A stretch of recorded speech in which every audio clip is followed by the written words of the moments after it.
Hey, Jody. Yeah, you're the first one. Yeah, that football game got out of hand for the TCU. I had a funny feeling that's what was going to happen though, because Georgia is a powerful football team, and Ohio State woke them up. Hey, Dale. Yeah, Ohio State woke them up.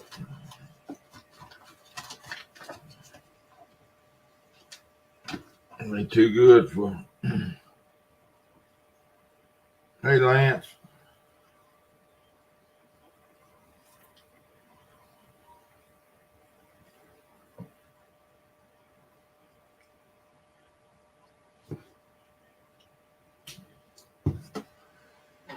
Yep. Too much Georgia.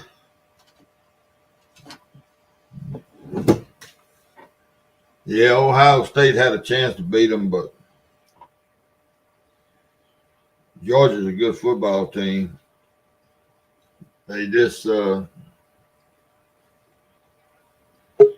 team gets lackadaisical. Hey, Troy. What's going on in here? No, just talking a little football, college football. Yeah, I'm sitting here watching what little bit of ball game it is. No, it wasn't much to it. It lasted about 3 minutes. Yeah, it's pretty rough, isn't it? Oh yeah.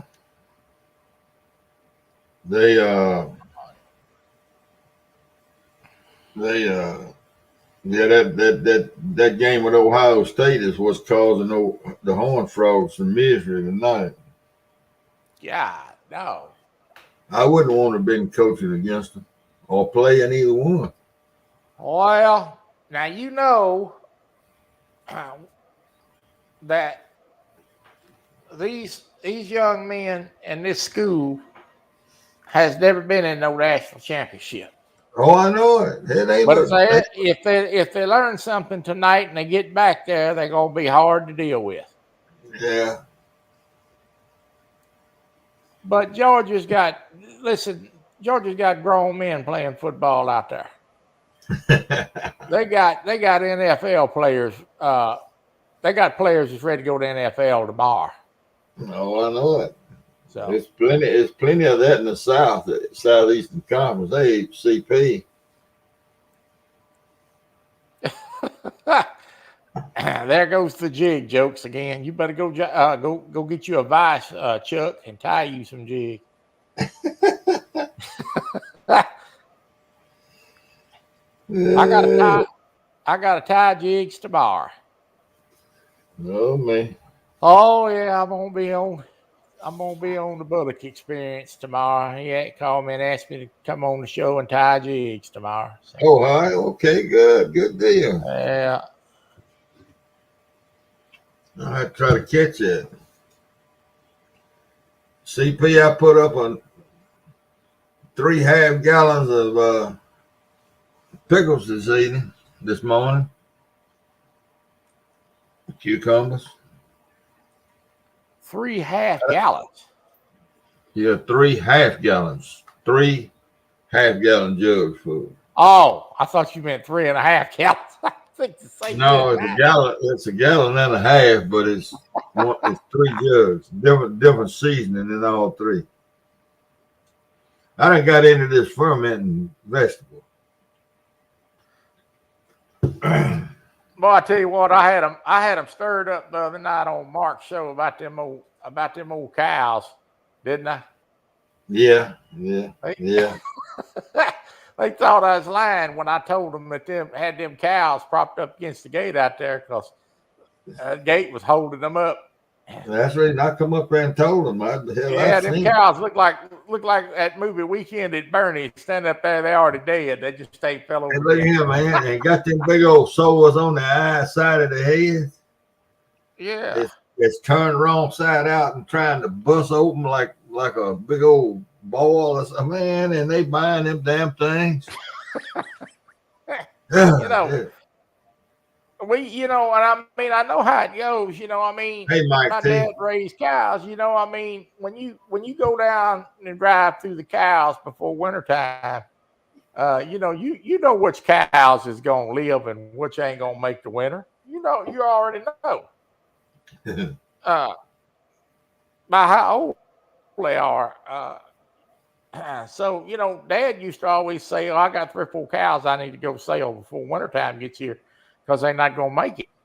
So Yeah. Oh, I know it, man. I couldn't handle it. It broke me from going to McDonald's now. The only thing I eat at McDonald's is now CP will bring me a sausage, egg, and biscuit or something other. And I don't think I've ever eaten one hot because I can't eat them till way up in the day when I'm starving to death. Because I can't eat none of that food out of McDonald's. It's just if they buying cows like that, what the hell do pigs look like?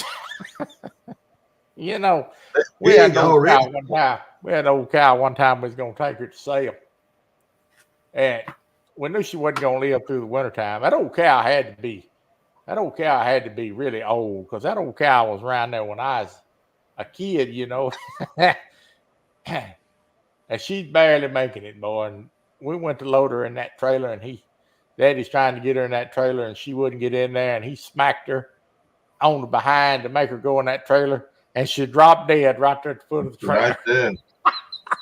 Just died right there. That's all she could handle. I guess old girl had a heart attack, just dropped dead right there. That was the end of that. That step up was all she could handle. Daddy said all she had to do was live for 5 more feet, and I'd had her there. Yeah. CP, I saw a recipe tonight. I was just stumbling through, checking on something I wanted to know about. I wanted to make some fermented slaw, coleslaw. And that was the first time I've seen this woman on any of them videos, but she took 4 sacks of cut up slaw from the grocery store package, vacuum sealed or sealed, and fermented that. And now, I know it costs a little extra money, but golly, you got all them vegetables in there already chopped up. I may try that. Hey, Charles Viner. Well, what is it with you here lately and the doggone fermented food? I love the taste. Do you eat dill pickles, Troy? Who? Dill pickles. Do you eat dill pickles? Yeah. All right. You know the dill pickles in the grocery store, this Vlasic brand especially, that they keep in the cooler? They're in the cooler. All right. Those are fermented pickles. And you think about how they taste compared to them that's on the shelf out there.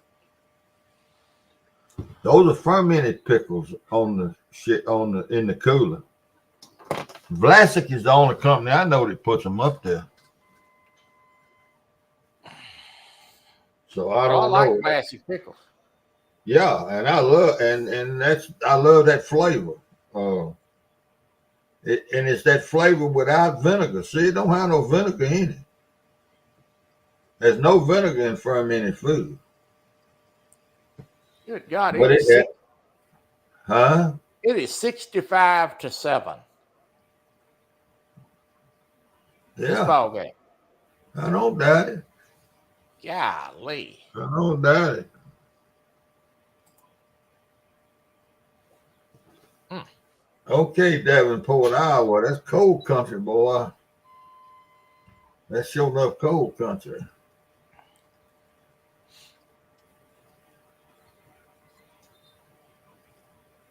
Yeah, that's how. But you know, I didn't know anything about it until what 2 weeks ago, and I was we were up at my son's house after Christmas in Arkansas, and my stomach was all messed up, and I asked my daughter-in-law, I said, you wouldn't happen to have any yogurt, would you? I said, I need some enzymes in my stomach. She says, no, but I got some sauerkraut. It's got probiotics. It's the same thing. I said, well, let me get some. And she had a Cleveland Food Company makes it. Cleveland is the name of it. Hey, Emily. And it's in like a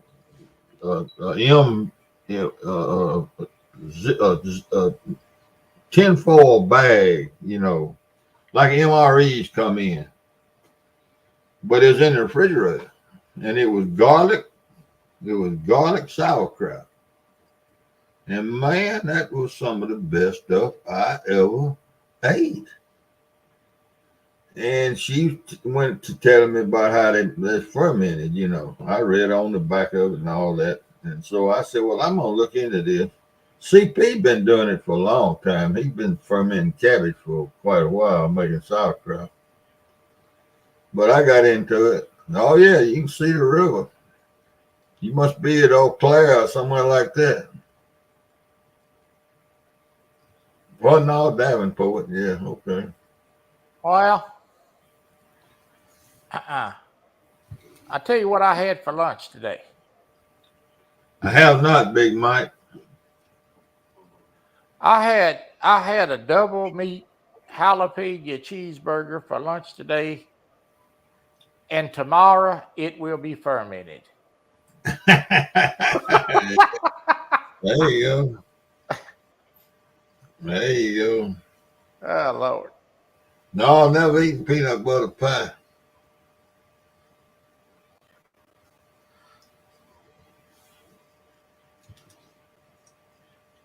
What's the river look like? Oh, it's 23, 24. It's about, it ain't high, it ain't low. It's just, you know, out there. It's you know,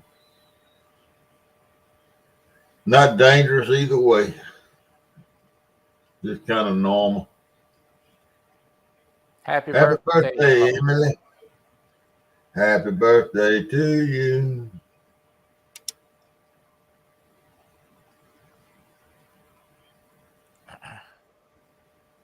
Oh, you moving this away, Mike Turner?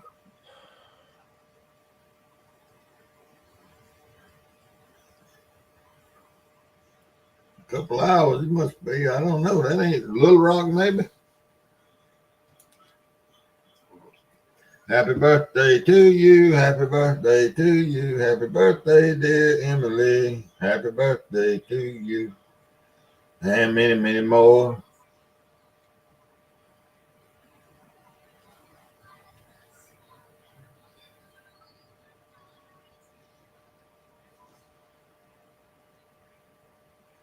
Yeah, Little Rock. Oh, Grenada. Hell, a couple hours. Yeah, that's about right. About an hour and 45 minutes. Boy, you can move into Grenada.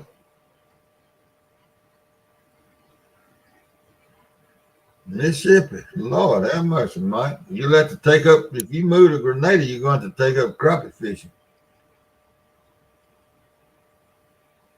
That's one of the best crappie lakes in the country. It sure is. I'd like to go fish that myself.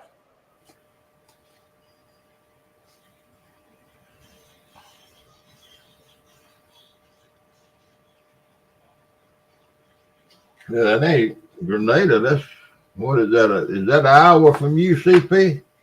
Probably not even an hour, is it? Yeah, it's about an hour. Hour and 10 minutes, maybe. Heck no, it ain't far from CP at all.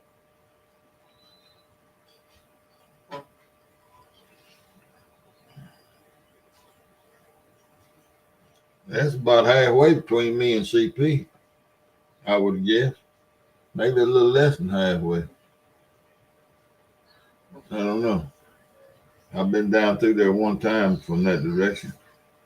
But it's interstate all the way from CP down there to Grenada. Old hog leg be happy to that, won't he?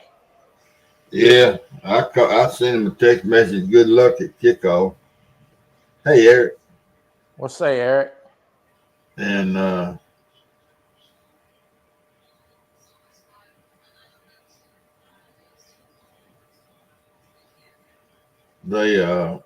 he was getting ready. I don't know. It's hard. That game didn't hold my interest till about halfway through the second quarter. I forgot the Dad Burn thing was on. I didn't turn it on till late. They did. Well, you missed the game then. The coin flip. The coin flip was about the most exciting thing. I started it from the beginning and watched it on, but oh, I got you. I'm caught up now. What much to catch up on? No. Sure wasn't. I like watching them Cowboys on Sunday. I don't watch no pro football, period. I wouldn't watch them if they playing over in my neighbor's backyard. Yeah, you fine. Go ahead. None of them. How about some nuts? Mm. You hear me? Yeah, it wasn't much of a game. Is it over? Well, in about 54 seconds, it's going to be over. 65-7. Yeah. Yeah. That ain't happened in the championship game. I doubt it's ever been a score like that.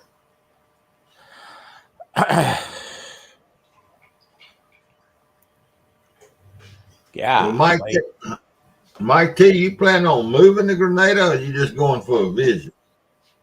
I think he's moving. Boy, that's going to be a big culture shock for him. He moved to Mississippi. Why?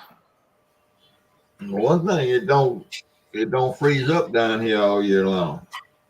Well, who in the world would miss that? I don't know. He might. He might have wide feet like snowshoes. Hey, David Smith. Well, Kirby tried to tell him that they was hunting tonight. That's what he told him right off the get-go. We hunting.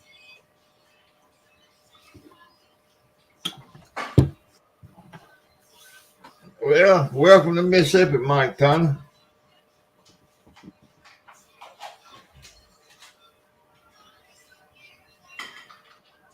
When you get here, or even before you get here, welcome.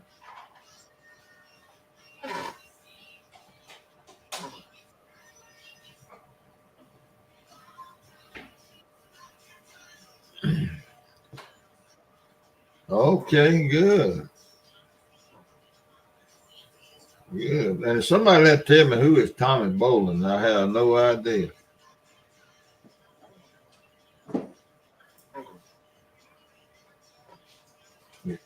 Do you know who it is, Troy? No.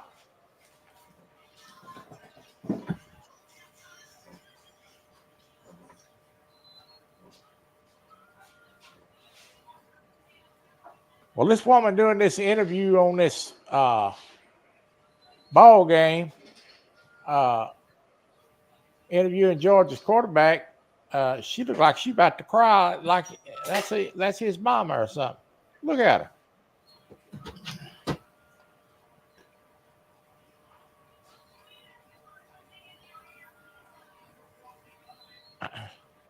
Melissa.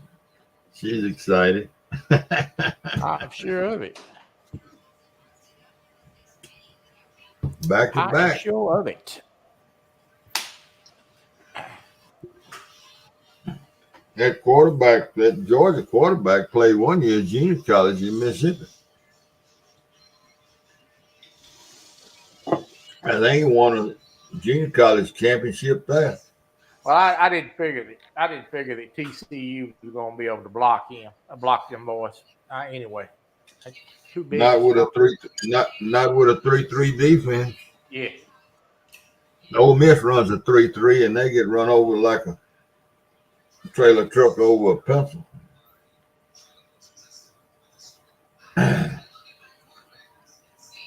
That I just can't. Yeah. Congratulations, Melissa.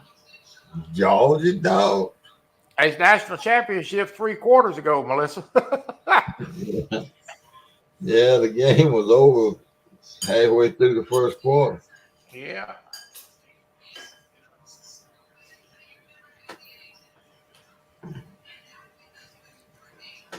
My wife got COVID.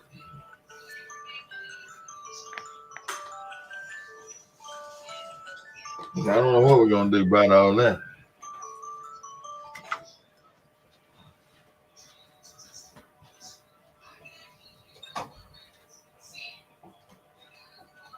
I'm live on YouTube. I'm going to close the door. All right.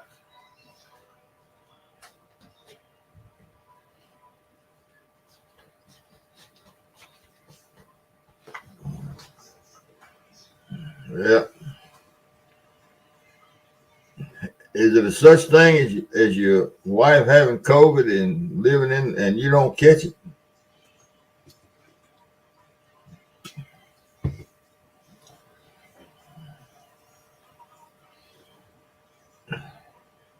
I hope it's a such thing because I don't want to catch it.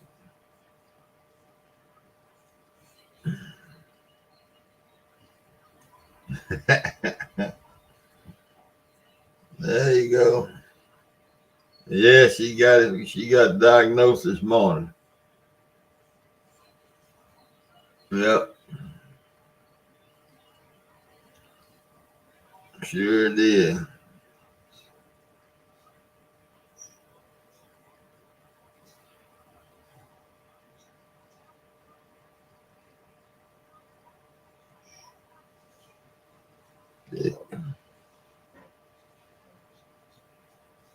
Has Kay got COVID? Yeah. Good night. Yeah, that's kind of what I've been doing. CP, spraying Lysol and washing my hands. And,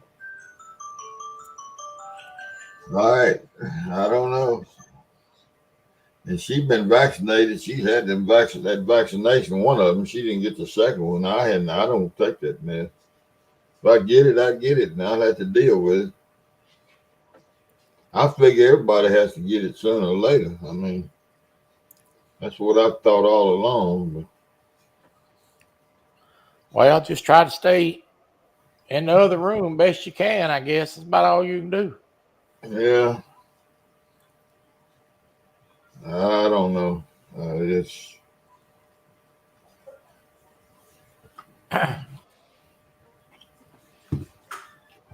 whatever happens, happens. She's handling it pretty good. So far, it ain't bothering her too bad.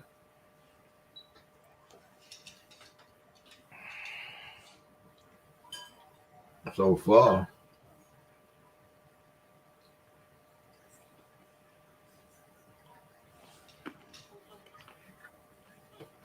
Super antibiotics. Let me see now. Is that clear stuff we take? Or what is it? Yeah. Well, okay, Dave.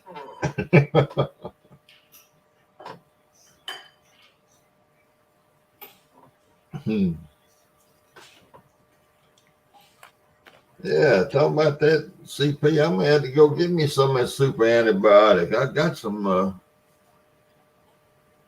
Yeah, I might have to do that here in a few minutes. Well, How long she been sick? She's been sick a day or so with her sinuses, but she gets that stuff all the time in the wintertime. Oh, the milk, the IV too. No, I ain't got any of that. Yeah, well, that might be true too, though, Chuck. CP. But she was, she called the school yesterday. Sunday, called the headmaster and told her that she was going to go get her a shot this morning and come on down there. And she went in there to get her a shot, and she asked him to test her too, and she tested positive. So that's that. Well, when I got it, they give me some kind of antiviral drug they had made for it. Yeah. But you got to take the first dose within 5 days of a positive test. And I don't know. I didn't get all that sick. I mean, it's like I had a cold, but that's about it. Yeah. Yeah.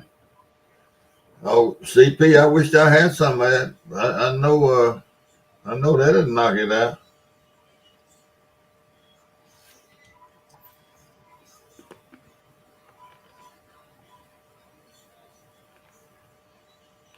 Yeah. That was some kind of strong antibiotic.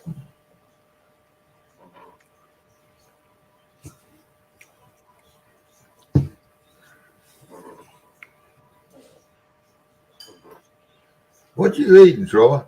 Nuts. Oh, okay. I don't need everything day I ain't supposed to eat. No, Lord. Ain't no sense in stopping now. Might as well enjoy it. Might as well.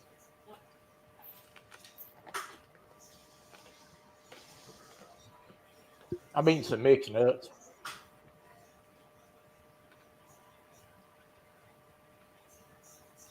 I ate me 2 onion sandwiches for supper. How many? 2.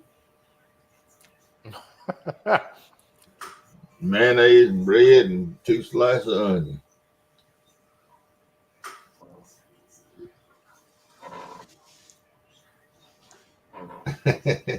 You want him 7-way shots? Yeah, I don't know.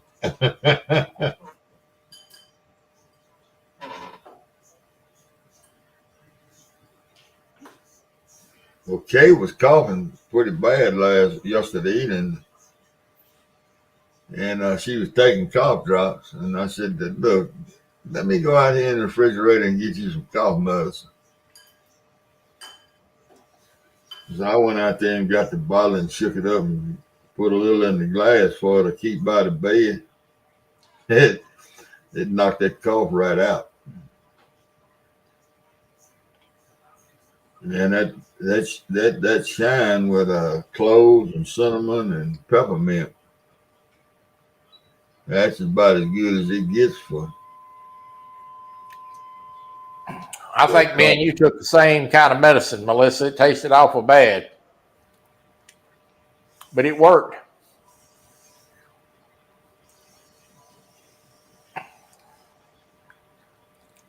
I don't know that the doctor prescribed some stuff. I went and got it for her. Yeah, it's probably what it is. But it's some experimental. It's some drug they made, after all that stuff started. Yeah. Well, look now. Let me tell you what the doctor did. Her doctor called in a prescription. We use a pharmacist here in town, and she called me and told me that he had called it in, and that our pharmacy didn't have that kind of stuff, so they called it. I had one prescription I had in my hand, and the other one was called in. Both of them was called. One of them was called in to Walmart, and I was to pick this other one that I had the card for at Walmart. So I go through all this, and I go up at a Walmart. They ain't got either damn medicine. They ain't got either one of them. So I went back outside Walmart and called her and told her, I said, look, you're going to call that goofy doctor and tell him that Walmart ain't got either one of these medicines. And so, and the doctor also told her to get some baby aspirin. So I says, I called Brown's Pharmacy. That's the guy that we use, Brown. And I asked him if they had whatever this stuff was that I was going to pick up that they had called in, and it said, yeah, we got that. So I said, I went back in Walmart and I told them that I was going to go to a different pharmacy and that they would be calling them. And they said, okay, good. That's fine. So I go over there to the pharmacy and I go in and Walmart had talked to Walmart and they were getting a little prescription ready. And I found the baby aspirin. And then I said, I wonder, I said, that doctor prescribed something else, and Walmart didn't have that either. And they were supposed to be the only ones in town to have it. And one of the girls there that does all that, the pharmacist, said, what is it, Mr. Adams? I said, I don't know what it is. I ain't even looked at the paper, but she said, well, go get it.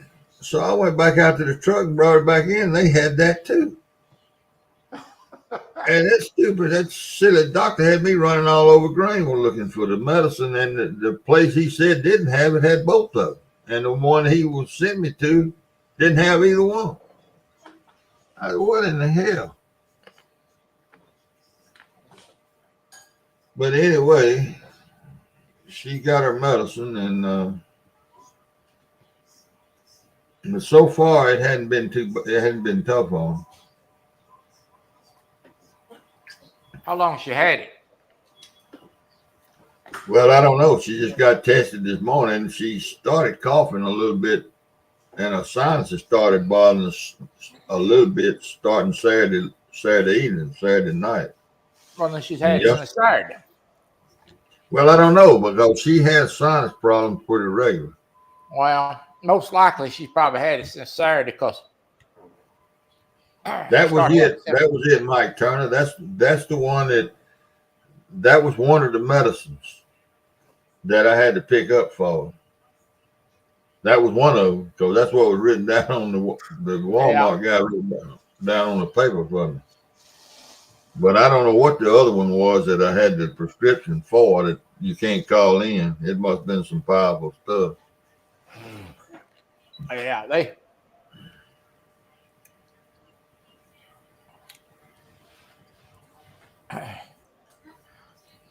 But anyway, I just hope she don't have a whole lot of problems with it. Well, like I said, mine wasn't too bad. Like I said, all I had was kind of like cold symptom, and I coughed some. But now, after I got over it and tested negative, the cough got worse and it stayed around for about a month. Oh, yeah. I don't know. But I don't know. That stuff's crazy. You can't ever tell. I know. It affects people differently.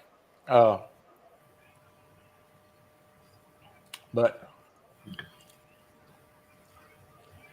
well, Mike T, that Paxlovid or whatever it is, the medicine that I had the prescription for in my hand, and a bottle of a baby aspirin cost me $22. So I don't know.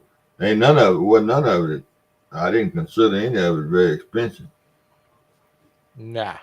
Because I thought that piece of paper I had with that prescription on it, I figured that I didn't know what that's going to cost. Well, let me tell you something. If it wasn't a pandemic drug, they'd be charging you $85 for it. Yeah. But they got they struck some sort of deal there on that medicine with the government to keep the price down low.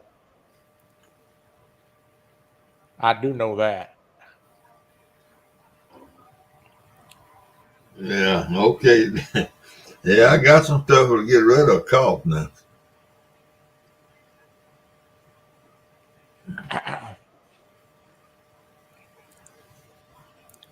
Old Kirby Smart standing up there grinning like the fat canary that stole the fat cat that stole the canary. Yeah. Hey, Chris Everett. I'm just glad it ain't Alabama that won it. It'll be Alabama next year. They ain't gone far. They sitting right around the corner.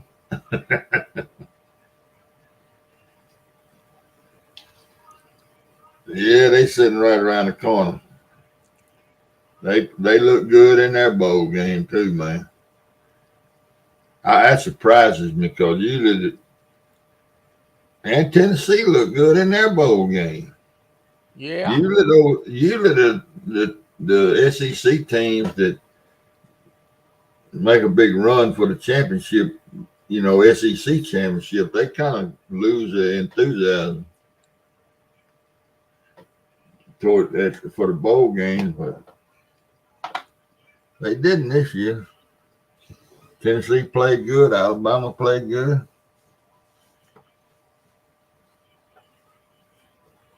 I don't know what's going on with my team. They got, I don't know, something got to give up there. Want to do a better job of recruiting. Oh, they got some talent. They just they got to get a defensive coordinator. That damn 3-3 defense can't win in against good teams. Not in college. And you see what happened to a 3-3 defense against a good team tonight. Yeah, well, them FTCU players is undersized players too, though. Yeah, well, you got to put four. You got to be able to put at least four in the box, in the tackle box, to have a chance. Yeah. And in my opinion, Flaming. hey man, Best game of the year: Georgia and Ohio State.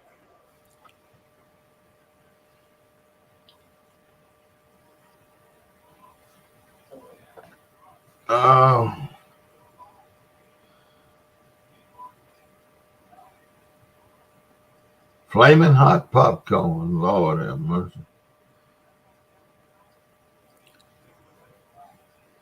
What pay? Ace catfishing. Oh yeah. That was several days ago. Uh-huh.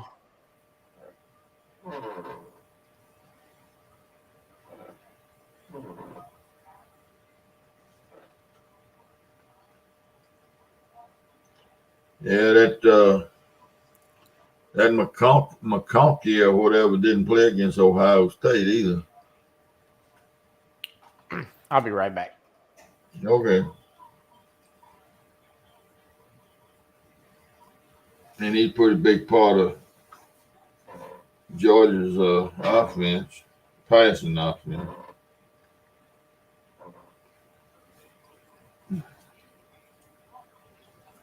That boy got some good hands, and he's fast too.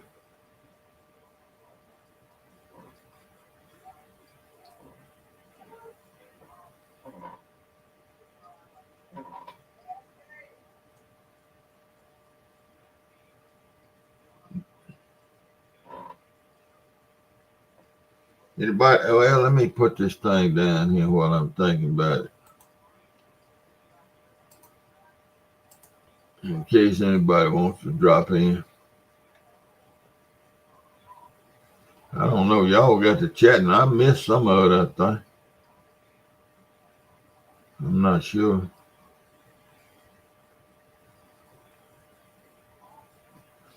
Yeah, I do. I do put honey in.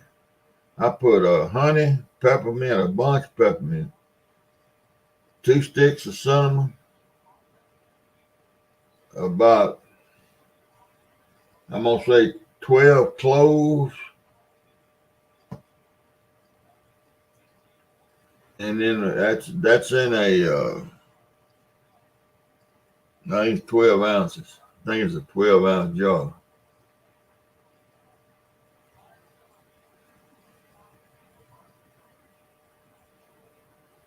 All right, man.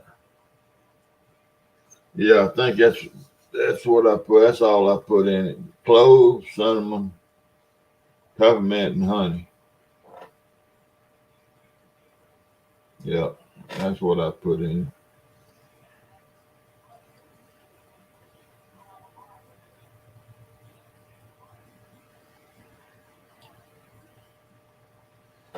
Cough medicine. Yeah, yeah,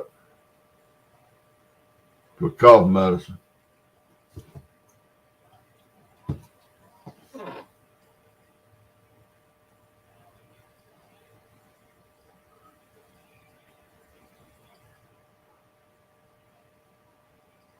Yeah, it works pretty good too.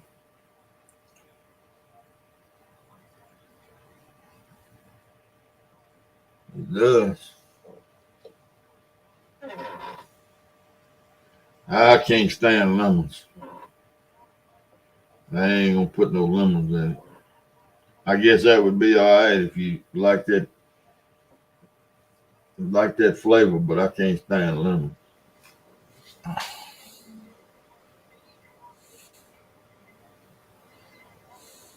Yeah, it would be all right. Yeah, it'd be all right if you like that flavor.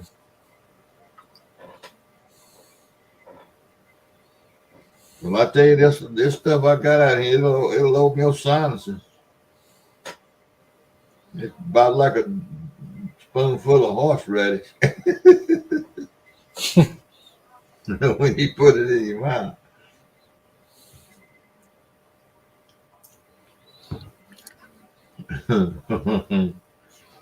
When you gonna go fishing again? In the spring, when the water gets up, I think I'm gonna open up my fishing season in the woods if the water get up. You know that place I fish up in the woods? Yeah. I kind of like that. That's pretty fun. You get to watch the birds and everything. Then sit close to the truck. It'll be in the spring before I go back. That dog of mine's over asleep, just a snoring. Well, listen to the sleep over here on the. My dog is over here with his head up on his paw. He's been asleep all afternoon, right there in that one spot. He's sound asleep.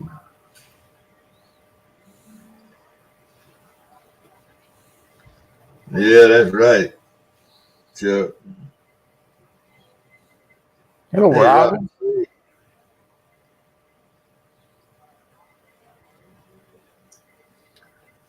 Uh-oh. Let me go back up. Hey, Judith. How you doing? I missed you, girl. Y'all could run through that so fast. How y'all doing? Trout fishermen now. I didn't, boy, this chat moves sometimes. Oh, I didn't know who that was. That's Judy, isn't it? Yeah, that's Judy. I didn't recognize the name. Oh, Yeah, Judy, how are you? They ran through. I don't know how I haven't even know to go back up there and look.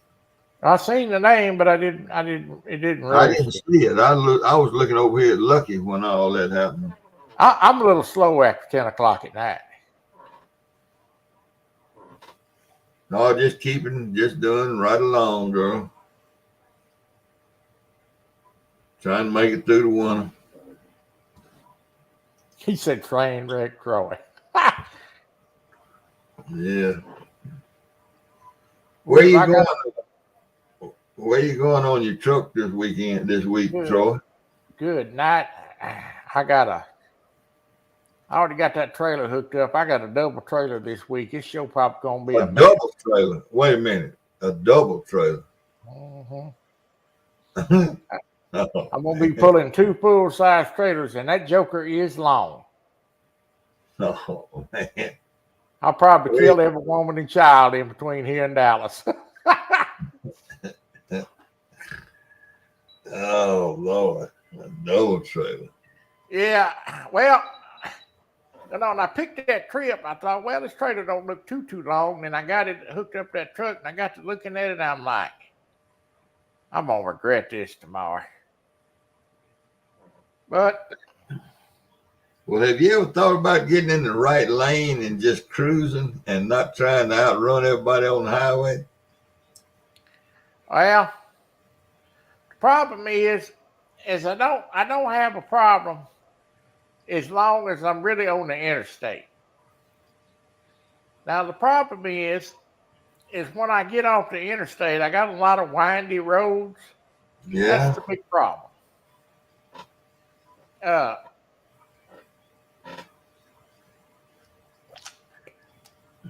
And you get that truck to going, and that doggone trailer goes to pushing you. It turns into a mess fast. David Smith wants to know. He wants to watch you back it into the dock. Well, I already went and hooked the truck up to the trailer. Thank God it was already backed into the dock. All I did is hook it up, pull it out. But that trailer is so long. I've got it parked and ready to go for tomorrow. But that trailer is so long that when I stop to get gas, it's probably going to be fun. Oh Lord. Yeah. Oh. What time's that? 1 o'clock? Yeah. You may shut Texas highways down tomorrow. Well, I think tomorrow's trip is from Oregon. Oh Lord. To I think tomorrow's trip from Oregon to Nevada. Through all them mountains and across the desert and all that. Yeah, and I looked at that road map. There's a lot of windy turns in there. I'm sure subject to wreck it.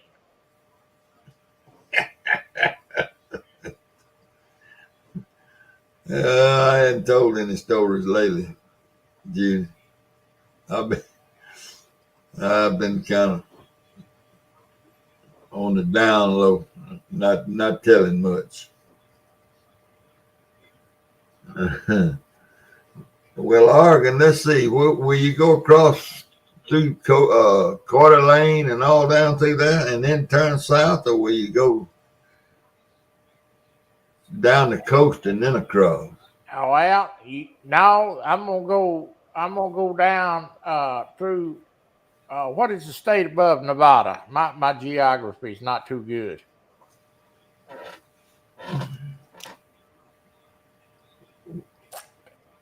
Hell, I don't know. Nevada goes up to a point up there. Yeah. No, that's Idaho. Idaho. I'm gonna go right down the middle of Idaho. Through Boise? Yeah. Well, you go Annie-Gogglin across Washington then. Yeah. And it is a windy trip. No, you ain't going through Washington. Washington is no. Seattle is north of Washington's north of Oregon. I don't know. Yeah, I can't picture that road coming across that way. California's up through there. I don't know. I know I'm not going through California. I just briefly looked at it, but it may not be.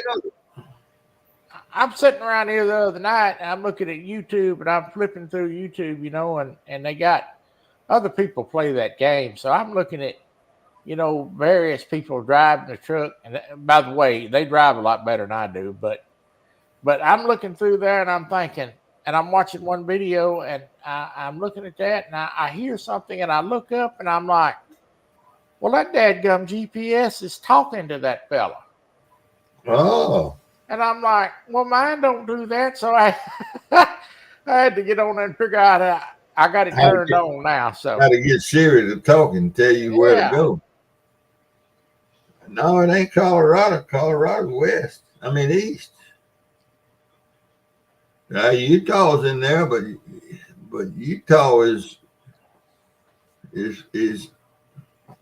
hell. I believe it's just Oregon, and then you're gonna go right on into Nevada, unless you hit a little bit of Idaho some sort of way. 723-mile trek. I didn't think that state that big. Could be. Well, I believe you're just gonna go all the way across Oregon. Look like I'm gonna go to that map. Look like I'm gonna go right by Alvin Lewis' house. Oh Lord, well He lives up there in northern Nevada. Well, that's what I'm thinking. That you're going all the way across Oregon. You're going from the coast all the way across Oregon and down into Nevada. Yeah. Ain't no way in the world I'll make it no 723 miles pulling that trailer without wrecking that truck. Somebody probably gonna get killed. Well, you allowed to run into that fella that jumped out of that airplane. Don't pick up no hitchhikers. I'm gonna tell you something. I hit a guy one time driving that truck, and I hit him. He pulled out in front of me, and I T-boned him. And I knocked that car plumb over on the next side of the road over there. And I looked over. I looked over, and that old man looked dead. I got out of there in a hurry. Oh man! Hey Tim.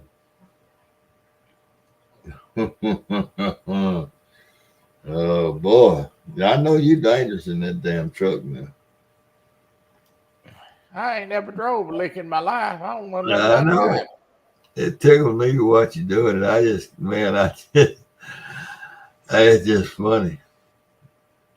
What the funniest part, one of the funniest things I seen you do in that truck, you was on the interstate and you was booking along there, and he was in the outside lane, the inside out, next to the median, and the right lane was dead stop. And I said to myself, Troy needs to slow that truck down. Yeah. It kind of was a little semi-curve in the road. And you were booking, you said something about all these folks over here on this other lane stopped. By that time, there's a flatbed sitting up there in front of you. Dead stop. Boom. I said, man. I was sitting up here laughing. I said, he better run over something sure as the world, because all this traffic ain't just stopped in one lane. Sure enough, there it was. Well, them idiots pull out in front of you on this game too. Sometimes they just move right out in front of you, and I'm like, what are you doing? You know?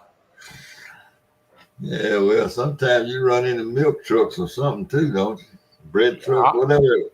After you fuel up and all, you pull out and run over somebody. I hit an ambulance one time. Oh, Lord. Every lane is his. I think the only thing I hadn't run over yet is the cop car and the funeral home.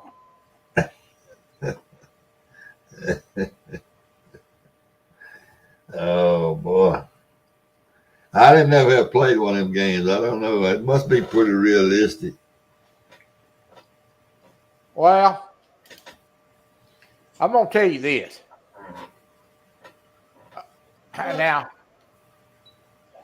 when I started, when I play that hunting game, and people get that hunting game, and I know a few people that's bought it and then went to play it, and I've had a few people call me on the phone and say, hey, something's wrong. This game ain't easy. And I'm like, no, did you think it's going to be easy? Well, we're seeing you do it. I'm like, thanks for the vote of confidence. No, man. It ain't easy. No. Yeah, Texas, you was a TCU man. I remember that. Tim was too. I think I got a message from Susquehanna Stan today. He done went out and bought him 3 games. Oh, he has? Yeah.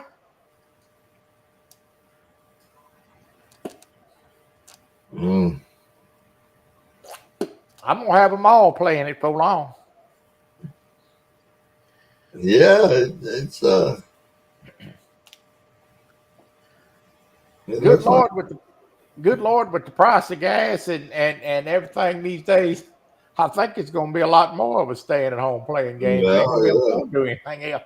I know it. Yeah, something got to give.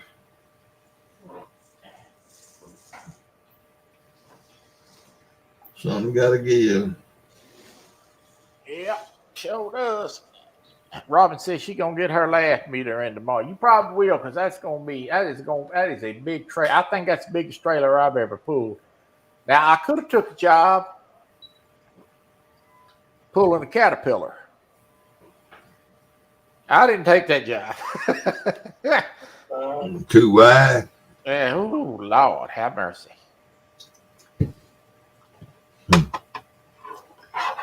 Yeah. She said, "Poor frog." He said, "Poor frogs." Yeah, I think everybody was hoping for a little better game, but Well, you have to look at it from this perspective. Okay. Everybody's got to start out somewhere. And before you can have success, now I'm talking about the ball game, you've got to have some meter of failure. oh yeah. Now those smaller schools have proved that they deserve to have an opportunity to be in the game. Because not only did they have a good year, they won a playoff game, they earned the right to be there. But in order to beat these bigger teams, they're going to have to make some changes on the game plan. And they're going to have to bulk up on defense, because when you get to playing these bigger football teams, you're going to have bigger players. Well, all that sounds simple, but it ain't that simple. Well, no, but the main thing is they got to get out of playing this, like you said, that 3-3 defense. That's not going to work. Mm-hmm. What TC got? 5,000-6,000 students, 7,000. I don't know how many they got. It's not very many. I don't know. I don't believe they got 10,000. Oh, I think so. I think they got 10,000 students. I don't know. Somebody in here will tell us here pretty quick. TCU and Rice and Baylor and there's a bunch of them schools out there in Texas don't have no killing big enrollment. Well, now Rice is an academic school. Well, they got a bunch of them private schools. Is TCU private? Yeah, it's a private school. Texas Christian, sure, it's a private school. University of Texas, Texas A&M, University of Houston. I believe that's probably some of the few public institutions. You see what Texas Tiger wrote there? 10,489 is their enrollment. I thought it was something like that. He said he went to the, yeah. You know what the rule is, don't you? They don't want you laying your own eggs. They want you to buy them. That's the rule. 10,489 students. Yeah. That ain't very many.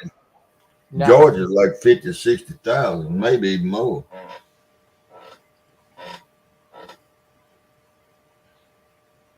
Ohio State, Michigan, they all 50,000 above.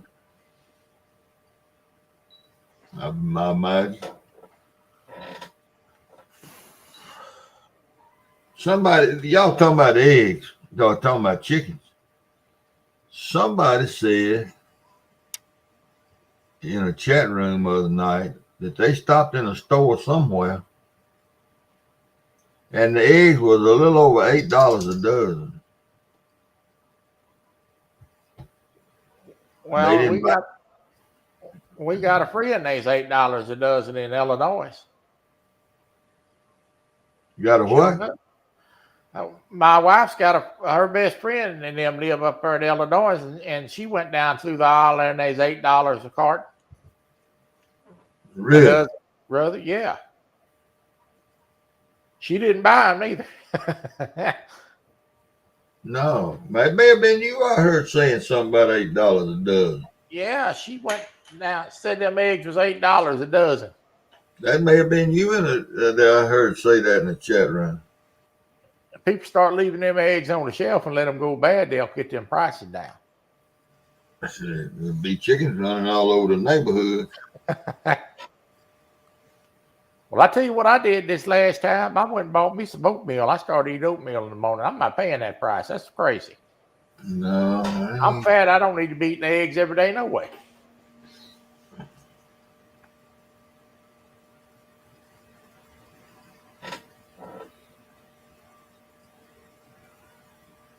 $6.49 for 24. I think I paid last time I bought eggs. I think I paid $4.29 for a dozen.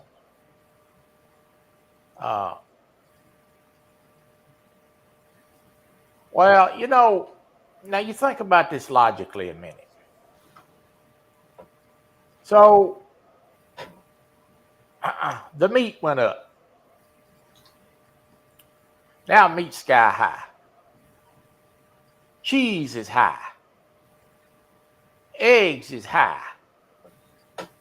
So everything with protein in it's gone sky high. So now I want you to think about this. You got a 12-pack of eggs. In some places, it's $8 a dozen. And right across the aisle, you got a 99-cent chicken. Now that don't make no sense to me. So I'm gonna tell you what the next thing is gonna be. Next thing is gonna be peanut butter is gonna go sky high. Because anything with protein in it seems like they picking on. Is that right?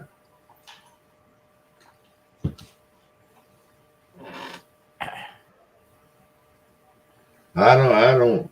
All I've been buying is vegetables, and they ain't cheap, but they ain't just. Well, them cucumbers I bought today was 72 cents a piece. That's pretty damn high for a cucumber, in my opinion. Well, I don't know. I can't raise my own beef or my own chicken or my own pigs, but I can raise a bunch of my own vegetables. Well, I can assure you this. If the meat keeps going up, I got a 30-30 back there. I'm thinking go dust it off and get it ready to go back hunting. Well, you got a point there. Because, golly. Well, I used to hunt all the time. Anyway, I never bought meat. I hunted. When I was single, I didn't buy meat. I bought a little bit of meat, very little, but I hunted. And somebody asked me the other day why I quit hunting. I said, I got a wife. I quit hunting. Yeah. She's got a job. But, I could go deer hunting and kill 2-3 deer a year and have plenty of meat for me. Yeah, if I could catch any fish, I believe I'm gonna start keeping them. I don't give a damn how big he is. If I can catch one, I just can't catch him. Oh, I'm gonna tell you right now, if I catch some fish to eat, I'm fixing to keep them because I like to eat fish. This thing got to the point with my fishing where if I get a bite, I get excited. I could eat fish twice a week. Yeah, me too. I love fish. Yeah, I love fish. fried fish. Now that's all. I don't care nothing about it cooked any other way. I love fried fish though. I'll eat it. I'll eat it baked, but I prefer to have it fried. Me too. I'll eat it at somebody else's house baked, but at my house it's gonna be fried, or it ain't gonna be cooked. No, indeed. I don't That's, know. That's one somebody was talking the other night about being old. That's one thing about being old. Uh, there's a lot of folks got to live through all this for a long time. I don't know how they're gonna. I don't know how they're gonna make it. I don't know.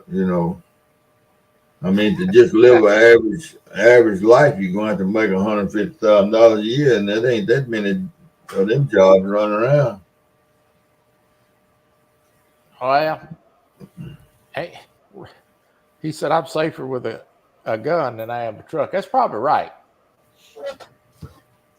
That's the reason if you get on these homesteader sites, what do they call them? Is it homesteaders? These folks is going off grid and then, gradually building up a place to live out in the woods, out in the country somewhere. There's a world of them moving to Arkansas and Tennessee, Mississippi. They're moving to the south. A world of them moving to Arkansas. In the mountains over there, the Boston Mountains and the Ozark Mountains, there's a world of buying little pieces of land and moving over there. Oh, well, Oklahoma, a bunch of them moving to Oklahoma. They moving because they need to find a place where they can raise a garden and raise a garden, and they can buy the land cheaper than where they living, and they don't know nothing about what they're doing, but they learning. I used to, when I say I hunted, I hunted.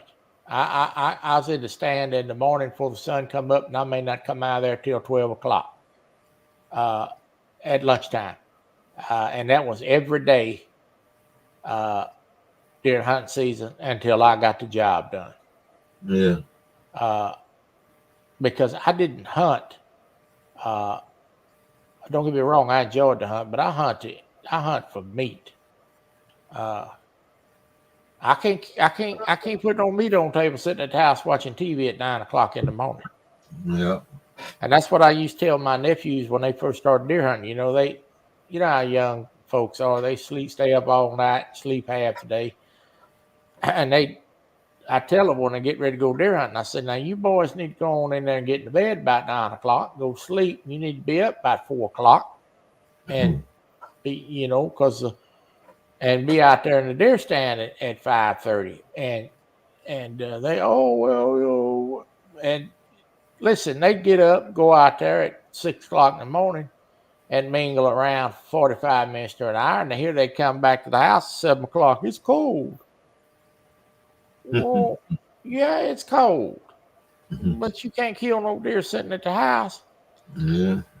Well, so when I got a little older, they got a little bit. The one boy was, a little bit better about it. But I'll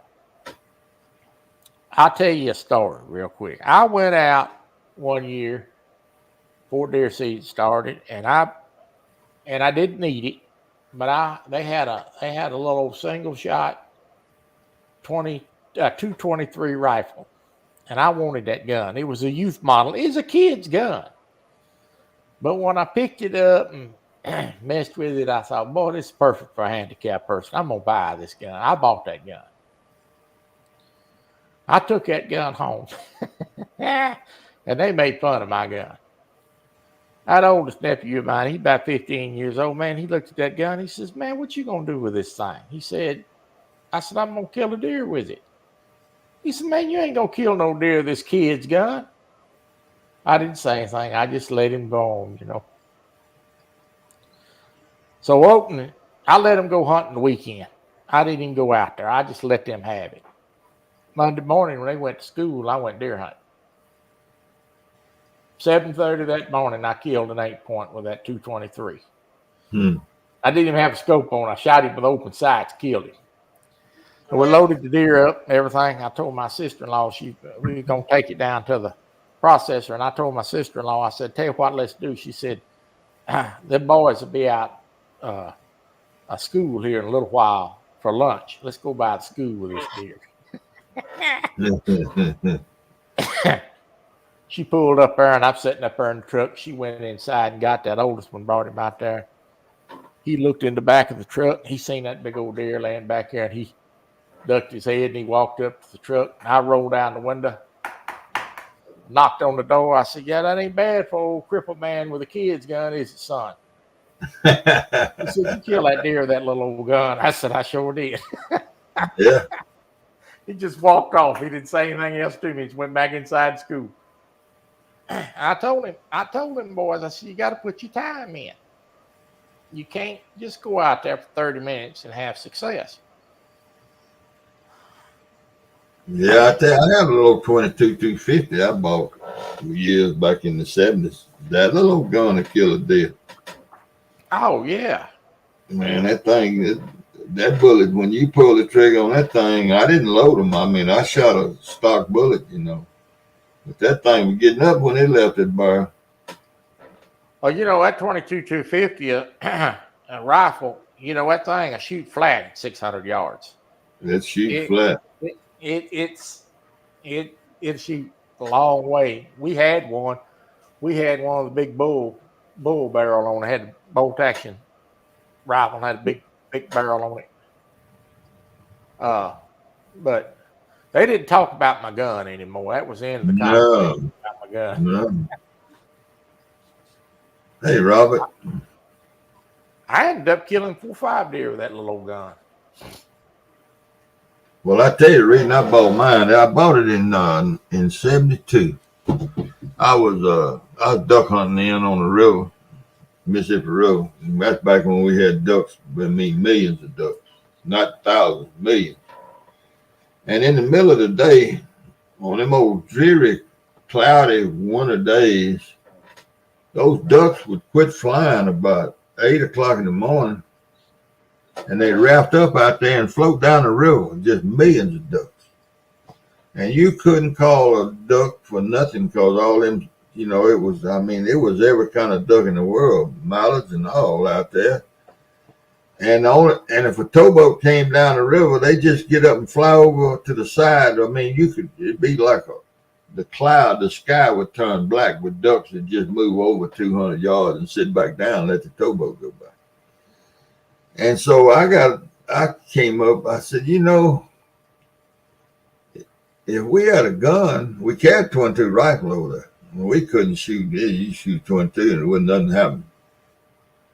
I said, hell, and the hardware store, they had a 22 250. So I bought that thing. And we pull the boat out of the blind and drive out there where we could see all them ducks rafting up. And I pop one of them 22 250s right in the middle of them, and they get up, you know, and then I shoot another real quick, and then we go get back in the blind, and we could get ducks at 10:30, 11 o'clock in the morning. But once you get them up flying, you know, you had a chance to call some in. And that's the reason I bought that gun. And didn't have a scope on nothing. It's like you talking about. It just was a gun. It would shoot from here to Tennessee, I reckon. But that's the reason I bought it. I killed a few turkeys with it riding down the levee. I never did a turkey hunt.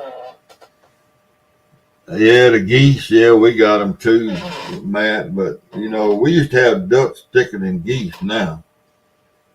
But Ducks Unlimited and tended to all that for us. I wouldn't give them 50 cents. And then people all swarmed to join Ducks Unlimited. I told them they're going to ruin you. And they did. They did. Shortstop all them ducks now. But that's all right too. I don't shoot a duck anymore either.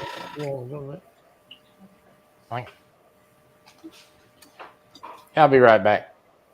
All right, Troy. Somebody else needs to come up here and help us out.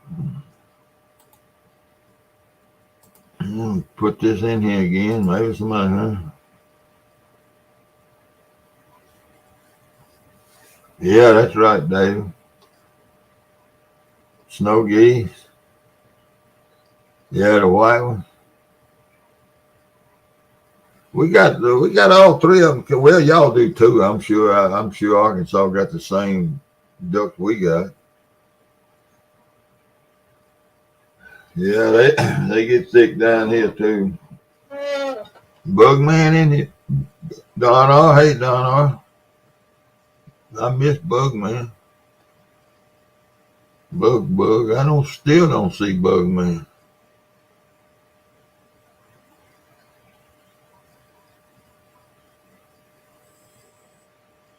I don't. Mark, hey Mark. There's Bug.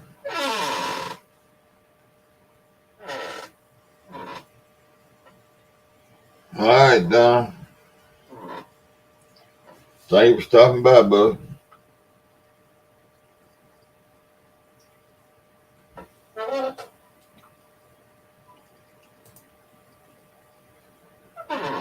Okay, Mark.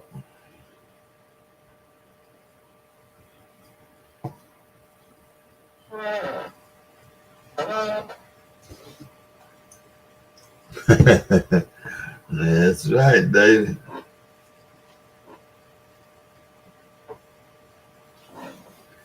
You're exactly right, David, Mr. Smith.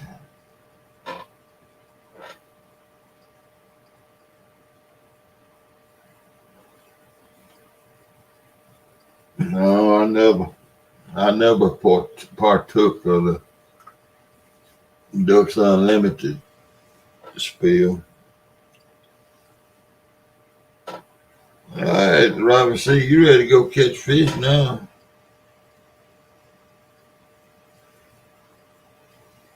Yeah, Bugman had bought him a new Abu Garcia.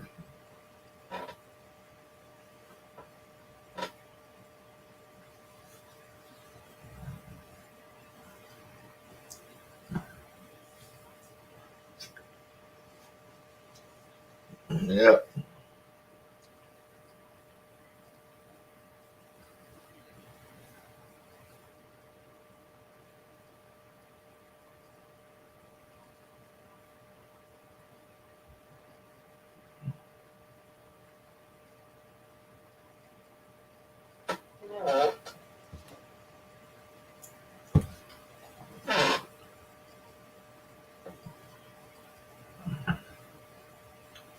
Yeah, you up there in that cold country.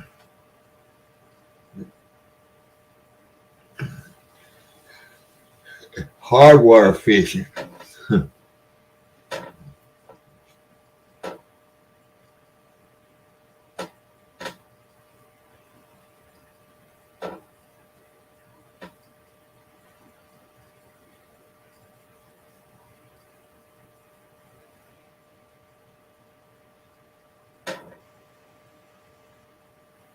Pistol crossbow. Never seen one of them.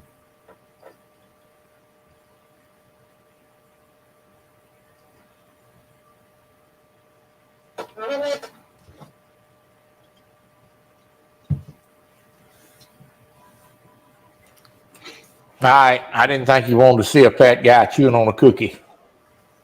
Fat guy chewing on a cookie. Oh, well. Oh, I have eaten everything today that I'm not supposed to eat. Well, you shouldn't have been eating cookies and peanuts. Yeah, that's why I'm fat. I got a whole jar of cashews in yonder. That's what I was eating. I was eating mixed nuts. I was eating deluxe mixed nuts. It don't have no peanuts in them.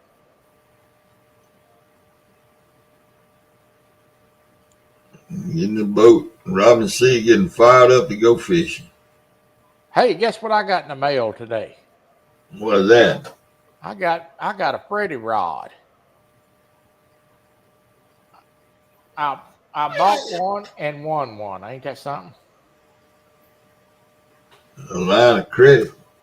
Oh yeah, Huh? put it. I was talking to responding to David Smith. Yeah, Uh, just mention my name and pay cash, man. You get anything they got. Outlawing two-stroke motors. Now, what lake is that? Hold up a minute, Troy. I want to hear what he's got to say. What kind of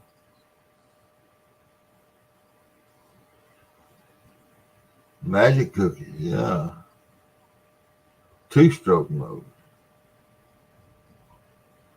What lake is that? I wonder.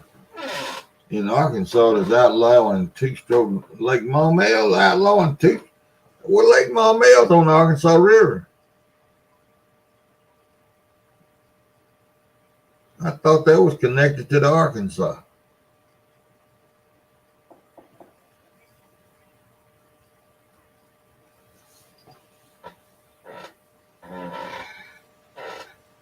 all these guys in here that's hollering, I want to go fishing. They've probably been fishing 3 weeks ago. Here I ain't fished in 6 months. There you go.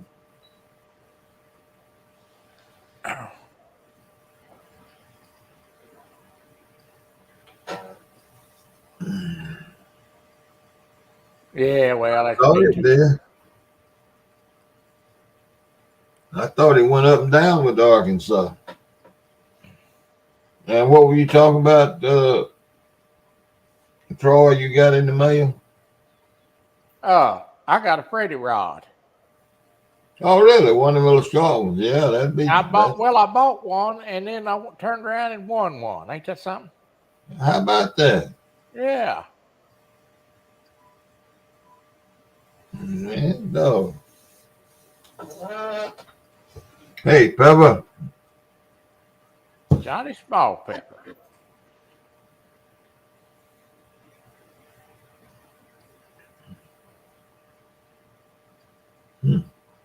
I gotta run to the kitchen, Troy. Are you gonna entertain them? Yeah, I'll hold it down. Can't hold it down till I get back. I want to see you run. How you think?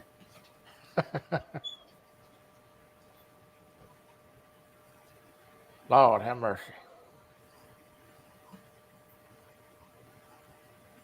Well, I guess it's just me and y'all.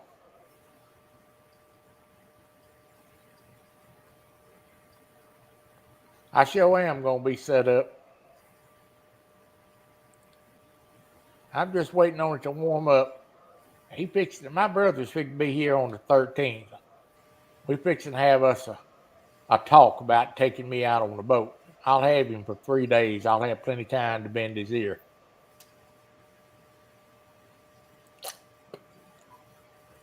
He don't know it yet, but I done bought him a fillet knife, so when I catch some fish, he'll know what to do with that knife. I need some fish to eat.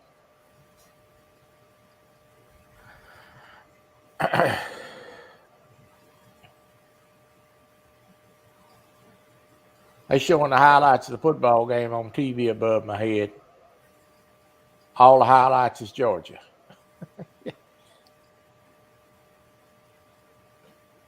I don't think this game will get replayed too much this offseason.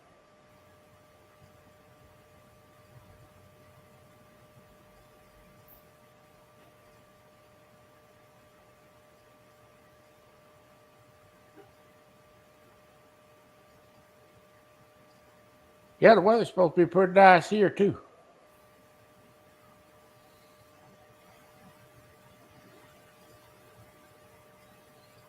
Tim, it's supposed to be nice weather here for a few days.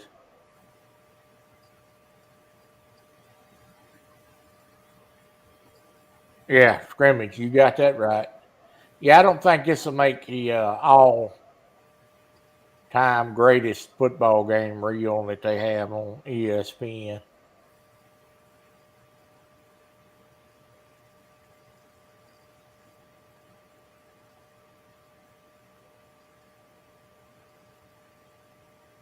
That's an interesting stat up there on the TV. It says Kirby Smart in the first 7 years with a team has won more games than Nick Saban?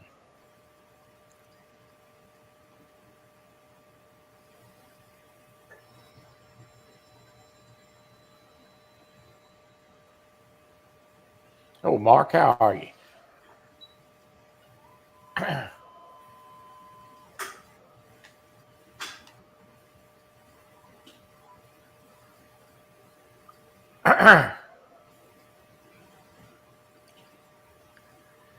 I'll be on Kelly's show tomorrow night. I hope I remember how to tie a jig.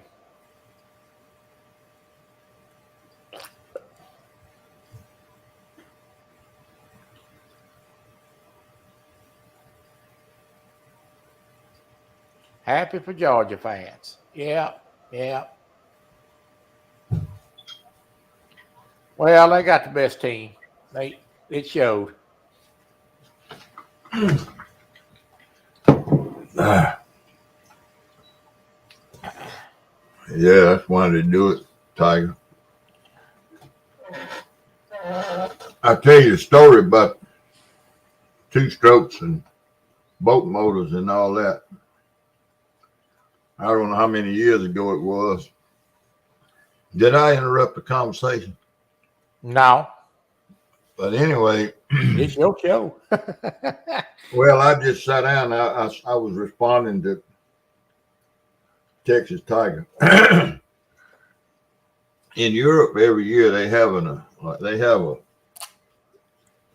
emissions contest, a combustible engine emissions contest, and they check lots of different things, not just emissions, but when that Canadian company, I can't even remember the name, Bombardier or something, Bombardier or something, maybe some of you Canadians in here bought OMC, Evinrude Johnson.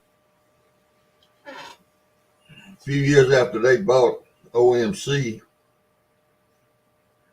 they won the emissions control contest over there in Europe with a two-stroke engine, not against all boat motors. They won the competition with a Bombardier. Yeah, that's it, Bombardier. They won the emissions control with a two-stroke engine, and that was a big selling point for them. And then Yamaha picked it up, and Mercury and all the rest of them. So these two strokes, and as long as you keep them in good running order, they don't bother. They don't. But now Lake Tahoe's been like that forever and ever and ever. It's been Lake Tahoe banned two-stroke engines 100 years ago, I think. But yeah, that's crazy that's stupid. Boy, what they gonna do about the towboats running up and down the Arkansas River? They gonna ban them too?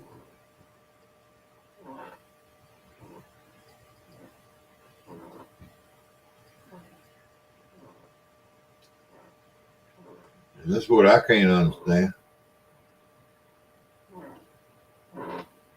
And all the highways and the rains and all that washes off into the lakes and stuff. And you're not joking, Mark.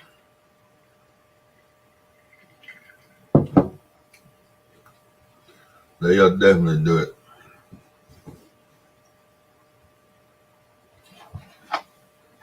But that surprised me that Arkansas done it.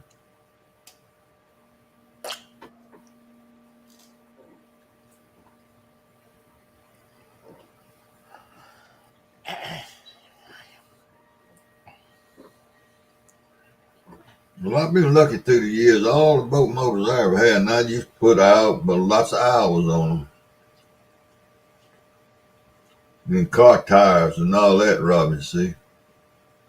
But this Yamaha 90 horse I got out here is the best boat engine I ever had.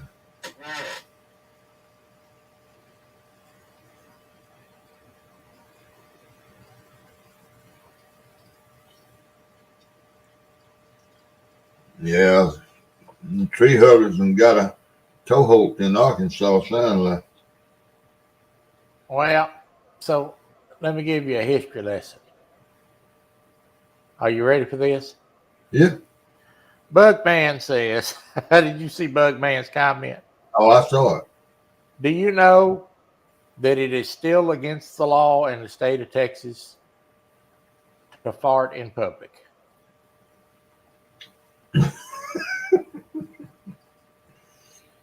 Well, Now, granted that I worked for police force for many years and I never seen anybody get a ticket for it, but it is on the books. it's on the books. I should have went to prison a long time ago.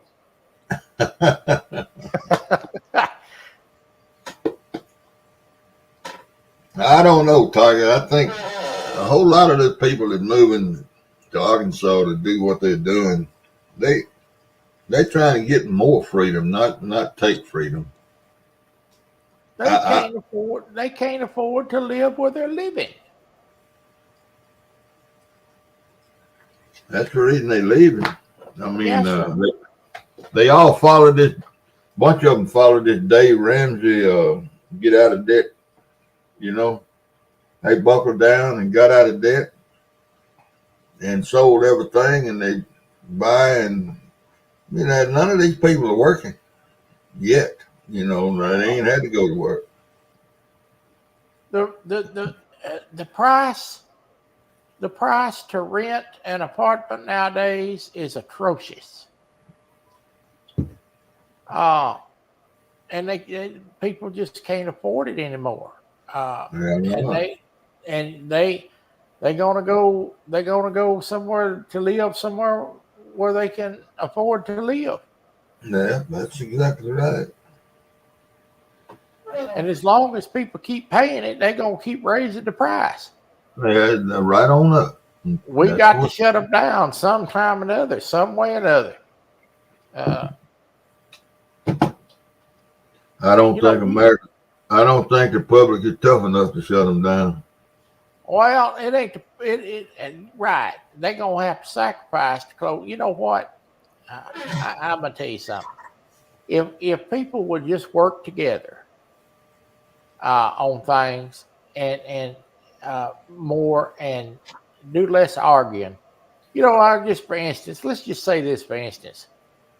If everybody would just cut back on buying eggs, they'd get them egg prices down. They'd put a stop to that.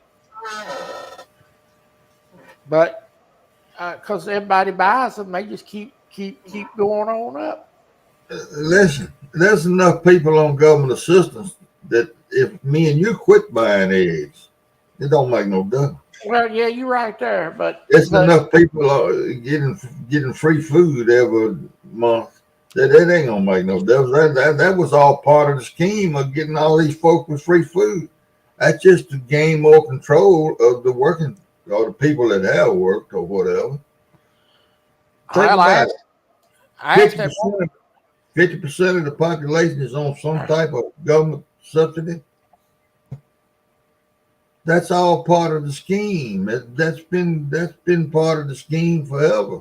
But let's don't get into politics. I don't do nothing but get mad because that's the reason I don't watch television. I asked that woman over here that runs this apartment complex if I could put a hog on the patio. She wouldn't let me. Yeah, well, that may be where it gets not to be tough enough. It may get to where you have got to put a hog up there.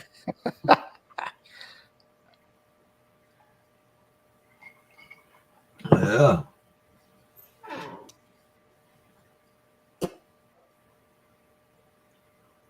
Yeah, they are. They're gonna turn Texas blue.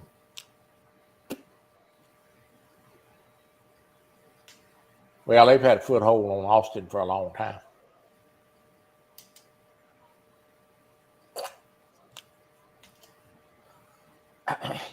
Well, that's like I said. The only thing gonna change what's here now is what's going on now, and they did it in 1860. And maybe by 2060 they'd be ready to do it again. But when the federal government just gets out of hand, and maybe people wake up. I don't know. Well, look at the bright side, Steve. I won't be here to worry about it. That's what I'm fixing to say. Me and you will both be dead in 2060. That's the good. That's the good part of being 75 years old. You know. I just turned 51. Ain't no way in the world I'll be here in 2060. And if I am here in 2060, it won't take much to kill me. Yeah, call it a Get you what do you call them? A service pig.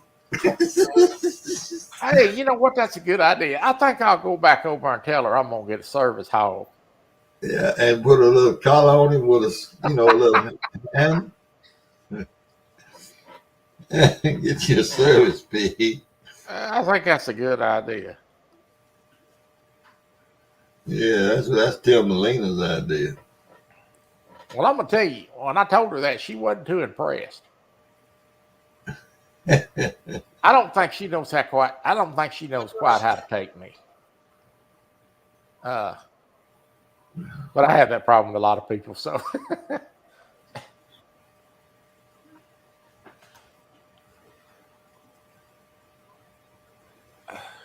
Yeah. Well, You sure right, Lance. He sure wouldn't be in service long. He got up at about 275. He'd be ready to go out of service.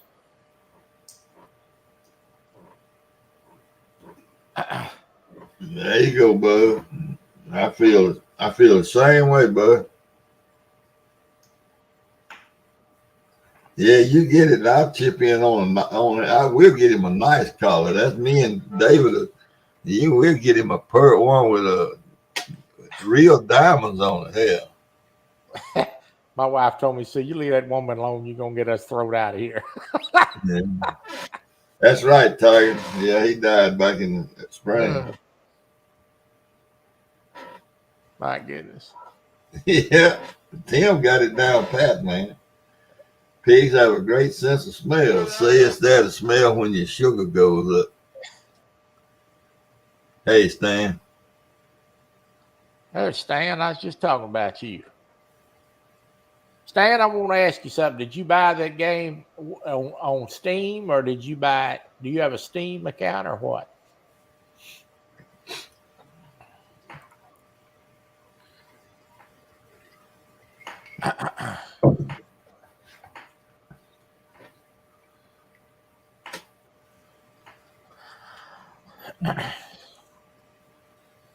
Yeah, Tim, he's on the money on this service pig.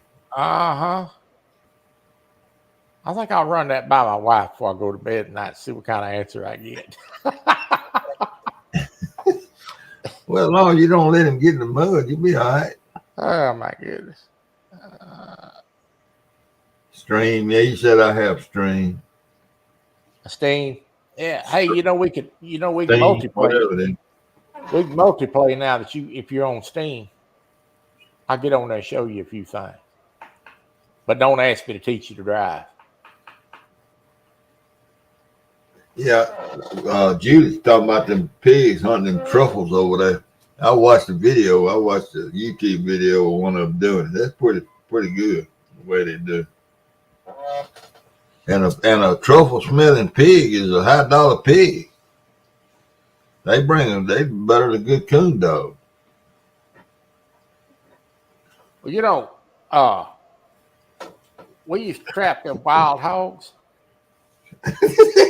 Yeah, David.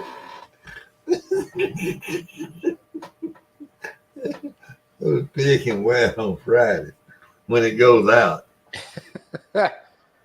We used to trap them wild hogs, and every once in a while we'd have to move the trap because they'd get smart and they wouldn't go back to that area. They'd figure it out they'd figure out what that trap was and they wouldn't go back there. Yeah. I don't guess so, Tiger. Where'd you send it to? Facebook or where'd you send it?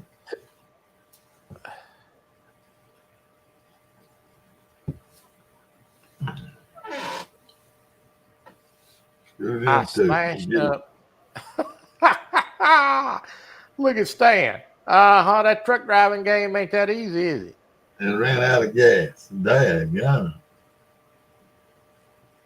Oh my goodness. Yeah, y'all gonna figure out that old Troy's pretty good at it. I don't know. Where'd you send that message, Tiger? That's that fella you was telling me about the other night. That's your L's. That's your neighbor. Facebook Messenger. I don't guess I've seen it. I'll have to go back and look at it. What did he find, Tiger?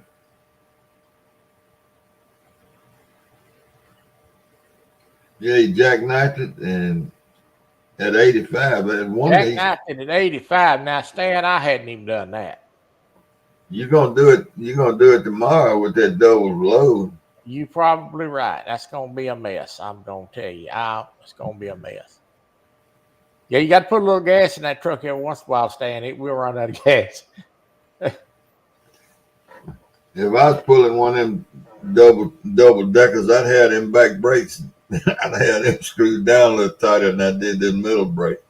Well, I didn't think that trailer was going to be that long when I took that job, but it's going to be a booger bear. I'm going to tell you that. All right, Lance. See you later, bud. Thanks for stopping by, man. Thanks for the warning, Mark.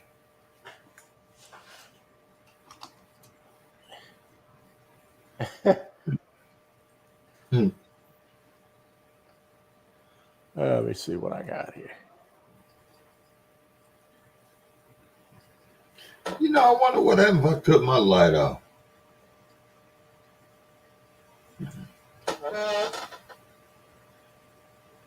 Just stay off the road.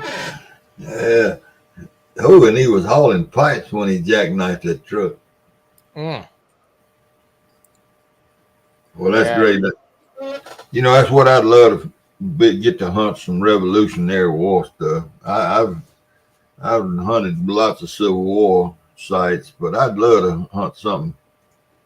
I would like to go to Vermont or New Hampshire, up in that part. Maybe even Rhode Island, some of those early colonies. I won't never do it, but I always thought that that's where I'd like to go sometime. Back 20 years ago, I can't walk far enough to do it no more. I had to hunt close to the truck and not very long.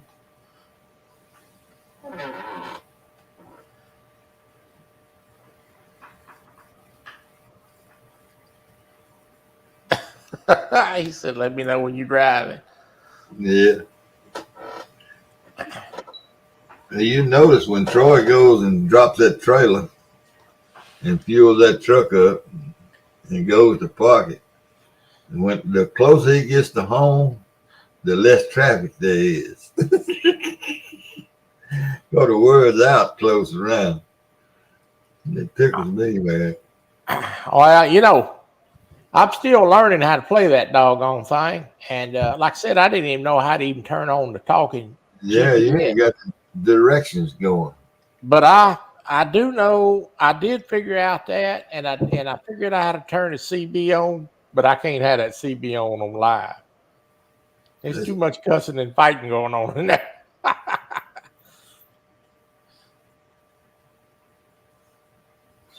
Yeah, me too, Tiger.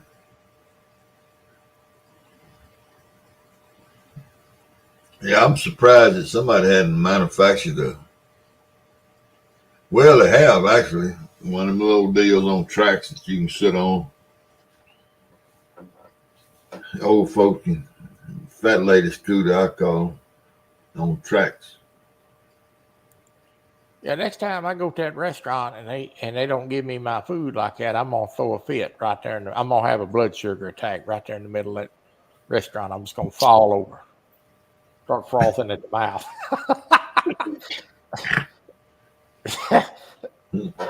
They'll be out there. I'll be laying down there on that floor frothing at the mouth. They'll be spoon feeding me in that place. I get me out of there before I die. What David Smith say up there now? Oh yeah, I went to get some food the other night, and good, you couldn't even get any food. I had to just leave, and and and I was bad about it.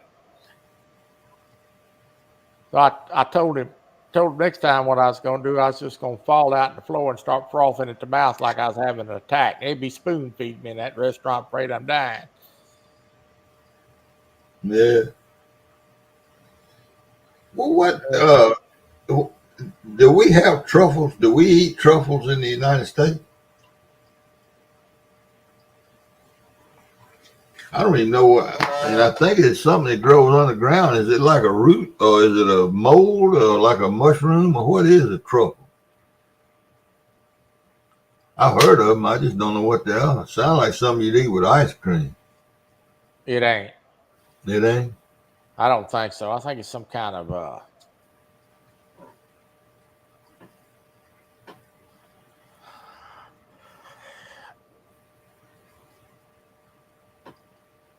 Mushroom is a mushroom. yeah, it's kind of.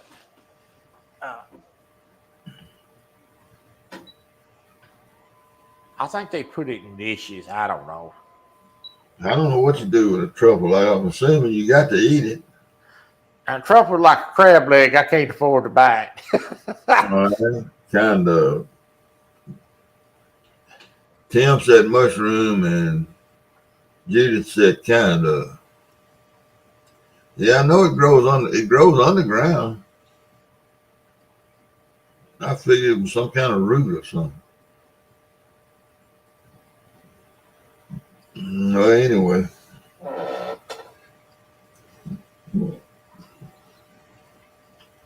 I see these bushcrafters eating that stuff off the side of a tree. I forget what they call it, the name of it.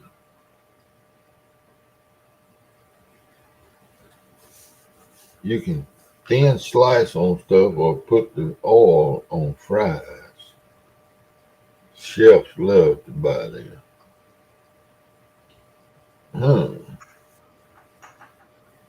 What do they call that? What do they call that growth on the side of a tree is black, and they make tea out of it. What's the name of that stuff?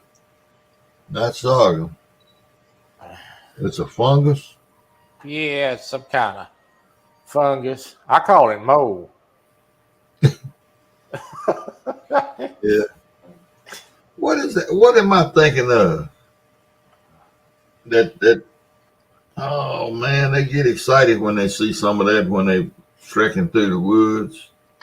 No, it ain't kombucha. It grows on the side of a tree, black. They cut it off of there and they make tea out of it. That's these. No, that's a mushroom. Well, you ain't got to go out there in the woods to find that. You can find that some of the roofs of these old houses. Mold. Just go out there and scrape you some off. I can go up in the attic and get you some.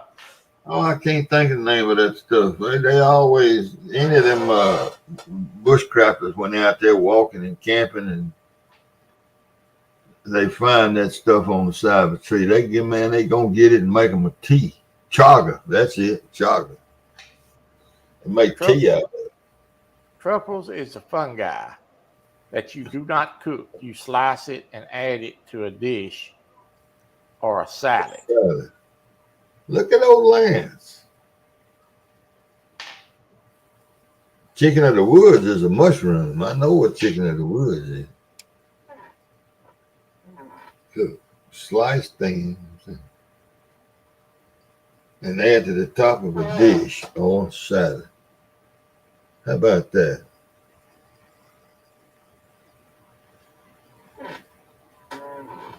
Yeah, well, you got a poke salad. You can't mess with poke salad except certain times of the year. You got to get it at the right time.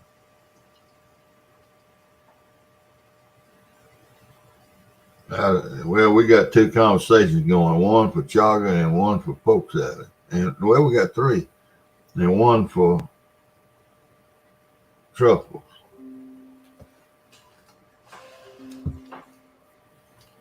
This ought to be good right here. What you got? Stan sending me some pictures. Oh.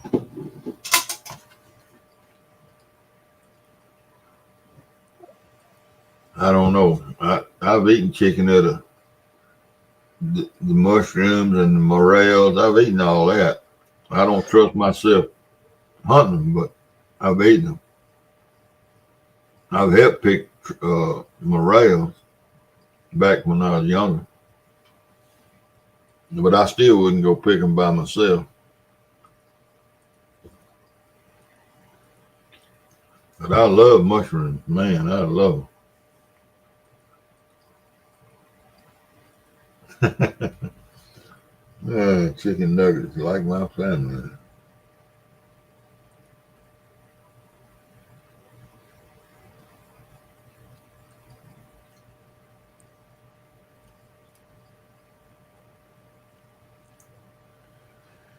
Well, I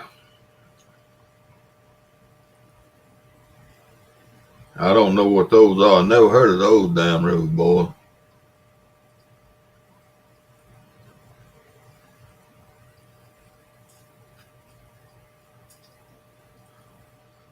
Of course, they may be called something else down here. Who knows?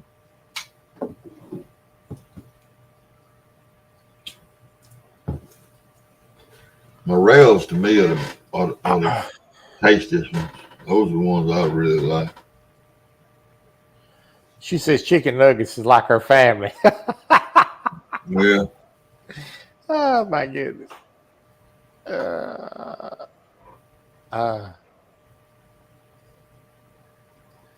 Yeah, I like chicken tenders. I feel the same way about fried catfish. I'd much rather have fish than I had chicken. If I could marry a fillet of catfish, I believe I would. There you go. I know it. All right, Bug. See you later, bud. They got catfish up here they got a little steak place up here, and that man's got the best steaks and a big old fillet of fried catfish, and that stuff is so good. And Yeah, that sucker gets more of my money than anybody can shake a stick at. yeah, you talked about him before. Yeah, and I know when I order that, I know when that either I go up there and get it, or when he gets that message to cook it, he says, "There's them fat folks again. I know I'm gonna make a killing tonight." Yeah, boy, he gonna retire over you. You is I hope retirement. he don't. Oh my goodness.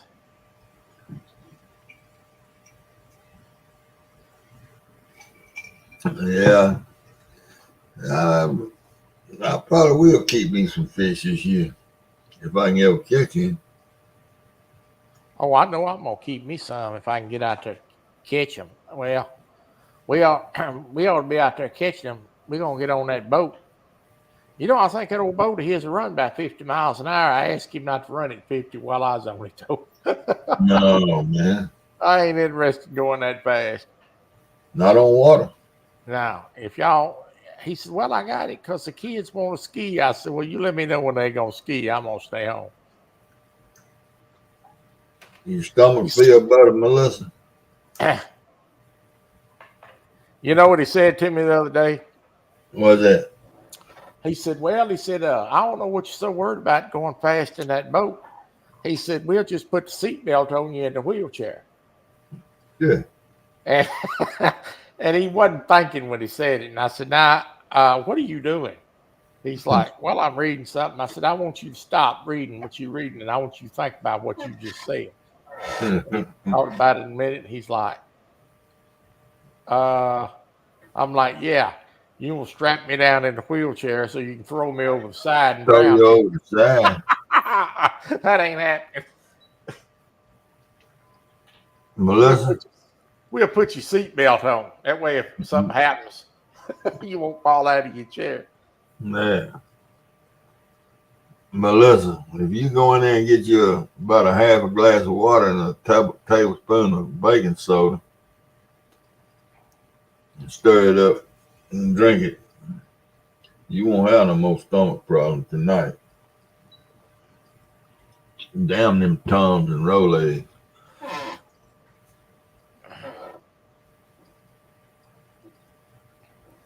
Gonna strap me down to the wheelchair and go 50 in the boat. He trying to kill me. Yeah, and then cut the throttle back. Yeah. That's how come I'd fall off a curb up here when I broke my leg 2 years ago. I had the seat belt on. That's how come I'm never wear it. No, not baking soda. You can't taste it. You just gotta drink it. Don't taste it. Just drink it. Put some lemon juice in there with it. I feel sorry for her because I know she don't feel good. Now she got an upset stomach to go with it. You got heartburn. Oh, Lord.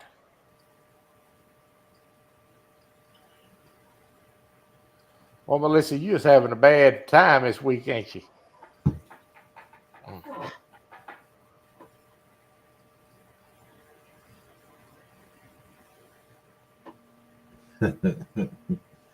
You know, it's funny. I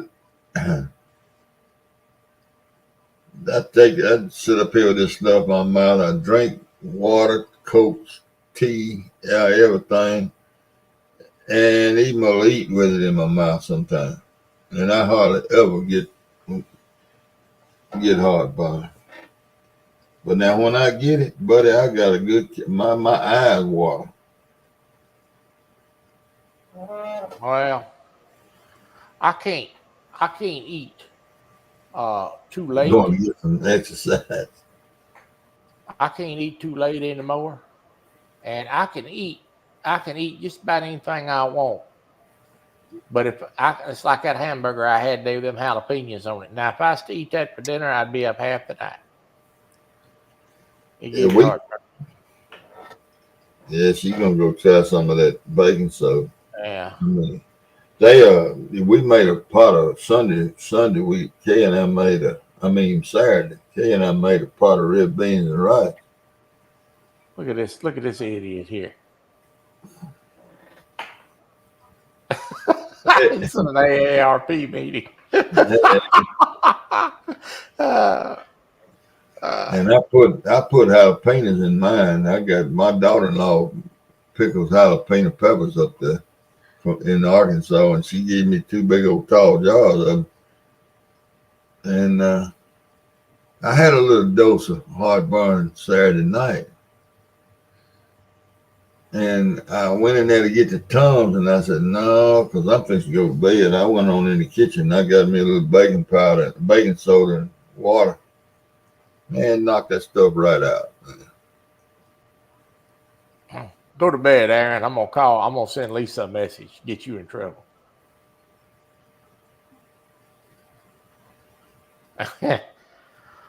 Stan, I was telling Troy earlier, I ate 2 onion sandwiches for supper. 2 of them, big old slice of onion, about a little better than a 1/4 inch, it's close to a 1/2 inch thick, with mayonnaise and salt and pepper.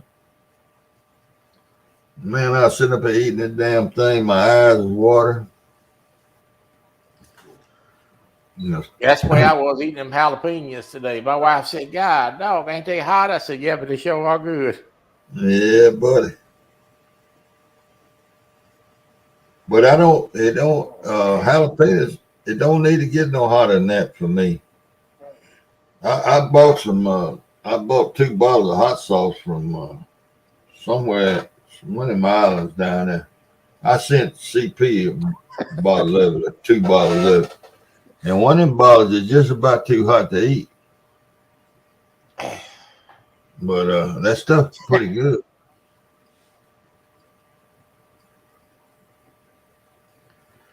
Aaron, only chance you got to learn anything is from listening to me and Steve talk.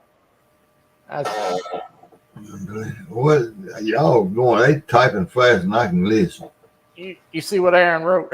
Talking about the honeymooners. Yeah. That's the only chance he's got to learn anything. Listen to me and you talk. Live stream from the Senior Citizen Center. Hell, Troy is a young man.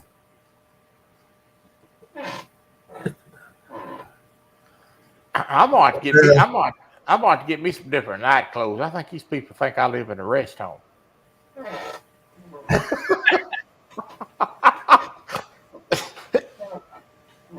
Hey, start talking about Senior Citizen Center. Lord have mercy. Somebody come on. It ought to work right away.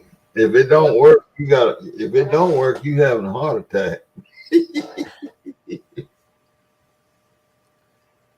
It ought to calm your stomach right down.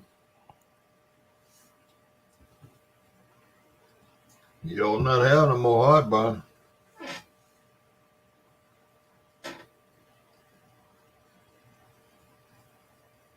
It shouldn't. If it ain't that, if it don't help it, you got other problems. Yeah, if that keeps on, you better go on to the hospital, Melissa. Because that's supposed to knock any of that indigestion, that kind of stuff. It knock it right out. So let me ask you something very important, Melissa. The medicines that doctor give you, you better look see what the side effects is on that. Did they give you some medicine for that COVID? If they did, you better look them side effects up. That may be one of them side effects. Yeah. I think, if I'm not wrong, now I may be wrong, but I think she told me that could be one of them side effects, had a bad heartburn. You might want to look.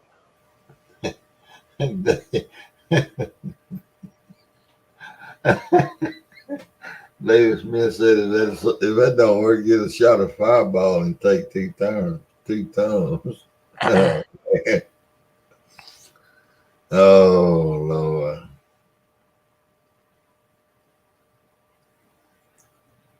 Well, I think I'm going on to bed now. I done give them all I can give them tonight. I know it's disappointing. They'll have to wait to see me till tomorrow, but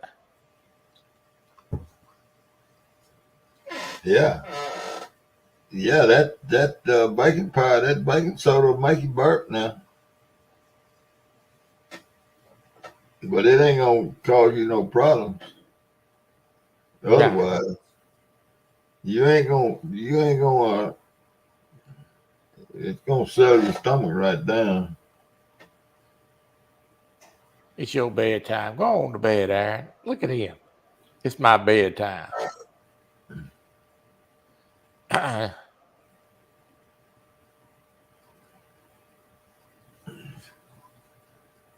Yeah, home remedy. Well, that's all Tums and Rolaids and all that stuff is based on is baking soda.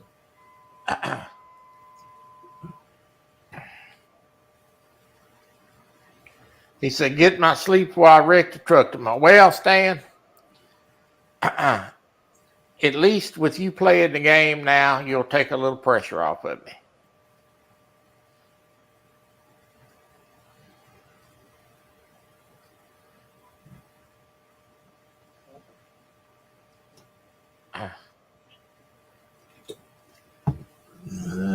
I don't know, but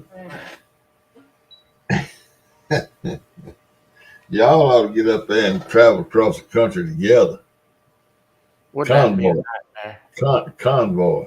Could you see me and him on the same roadway?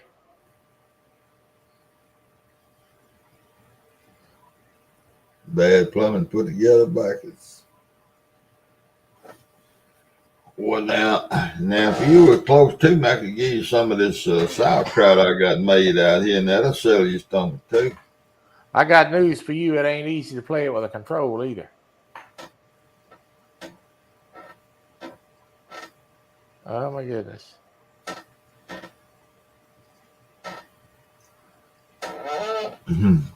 Cannonball, yeah, it'd be worse than Cannonball Run. Oh, she says, wait for it. 40-mile trip took him 4 hours. What? Who said that? Your driving buddy. Good night, Irene. 40 miles took you 4 hours? God, I'm going to go 700 and something miles tomorrow in an hour and 50 minutes. You better, Don't forget now, he did jackknife at 85 miles an hour. it probably took him 3 hours to get it straightened out. Oh, Lord. It took an hour for the record to get there. Oh, she burped. Is that better? That's probably what it is, but it's probably you need to burp. Charles Handler, rubber ducky. You went down the wrong exit.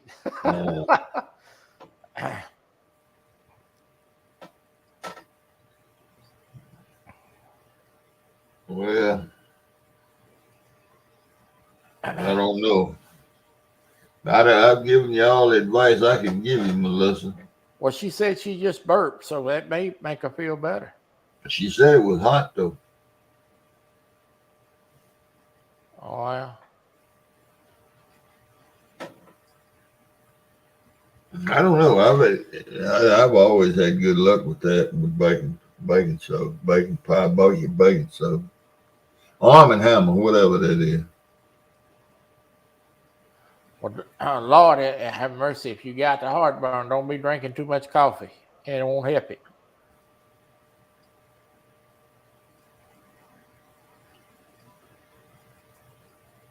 Big hug and get rid of the rest of it. There you go. It took you 30 minutes to get out of the yard. Yeah, it ain't easy, is it? I just love it. I won't see y'all go cross country together. Well, if he can't drive no better than that, I've been drove off and left him. Well, you let slow down, wait on it.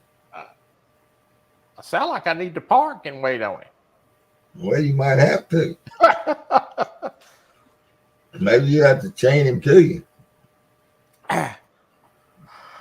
All right. Well, my wife's going to have to go to work tomorrow, and it's time for me to go to bed because she'll have to come out here and give me the evil eye, and I don't want to get in trouble tonight. No, because you got to drive tomorrow. You do need to get some sleep. I got to drive tomorrow, and then I'm going to be on another show tomorrow night. I'm getting popular. You're getting popular, man. Mm-hmm. Keep on, you're going to get monetized. God, no, I don't need that. Just something else to have to keep up with. Yeah, for what you make out of it, good night. And then I got to work too hard. Hey, wait a minute before you leave. Now I see that Stan said he gave his company Broken Freight. That's the name of his company. What's your company's name? I think mine is RVO Trucking. RVO Trucking. Yeah. Broken Freight, huh? That's what he called it. He named his company Broken Freight. He ain't never lied. Oh, my goodness. All right, folks. Okay, Troy. Appreciate you coming up, bud. I appreciate you letting me come up. I'll see you tomorrow evening. One of these nights, get back to going fishing, call me, and if you need somebody to read chat and I can do it, I'll do it. You sure got that. All right, brother. We'll see you. Bye.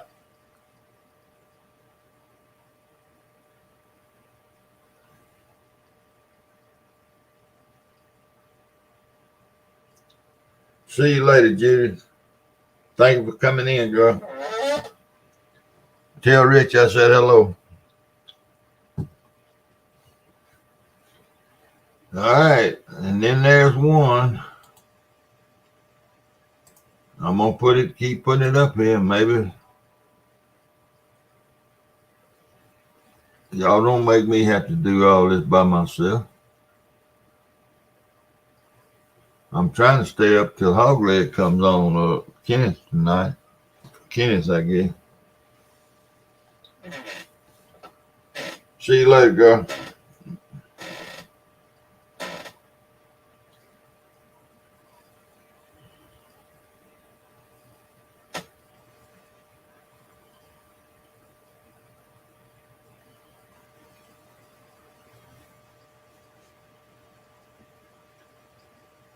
Yeah, the boss lady got the COVID.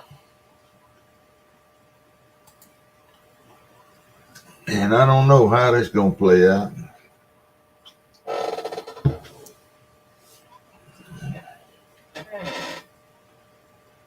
Yeah, I know it. That's the reason I said somebody need to come on up here and help me out.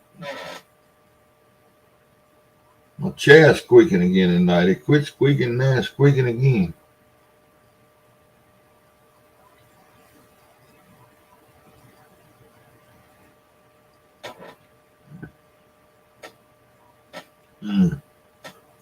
Aaron, why don't you come on up here? Where are you? You gone? Anybody? Somebody? Oh, I am. She gone to bed. She was snoring so loud when I went down the hall. It sounded like a train running in there. McCullough chainsaw. Hey, Rich.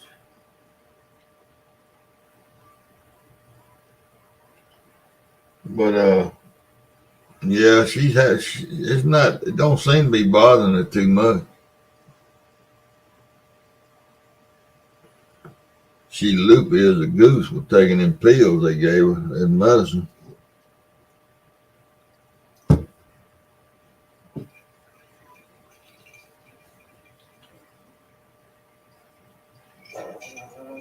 But she gone to sleep and then now.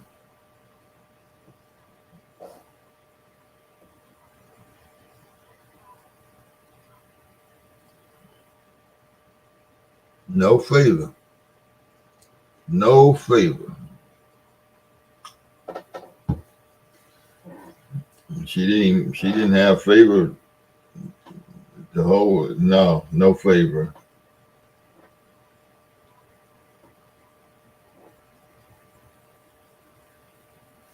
Well, hello there, Trout Man.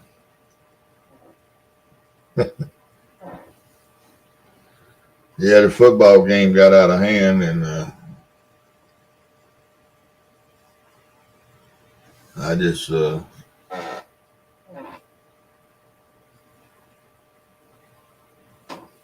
coughing up a lung. Been there, done that, Tim. That's 50 cents. Hey, 50 Cent. How you doing, Coach? Man, a long time no talk to. Yeah, been a busy man. Yeah, you have, huh? Yeah. What have you been doing? Oh, I was down in Florida taking care of some loose ends and just kind of went down there for Christmas and then just been dealing with things, fixing some things and just trying to, I guess, live life better. Oh, Lord. You been fishing any? No, I don't think I saw you. no, I hadn't been fishing any. I've been doing a little metal detecting, very little. Yeah. I hadn't been doing much of nothing, just laying low. Yeah. I guess the Mississippi's starting to come up a little bit now. Yeah, it's coming up a little bit. Yeah. Yeah, it's coming up, son. It's the first time I've been live for months. Hmm. Do I got an echo or anything? No, sounds Okay. good to me. Yeah, I just haven't been on. I don't know if my settings are good or what. But I just will. Have you been doing any fishing? No, Oh, down in Florida, I fished a little bit. Me and my brother went out and did some shark fishing and stuff like that, but not up here. No, not up in. I'm in Ohio now. I'm back up here, and it's just been too cold. all right.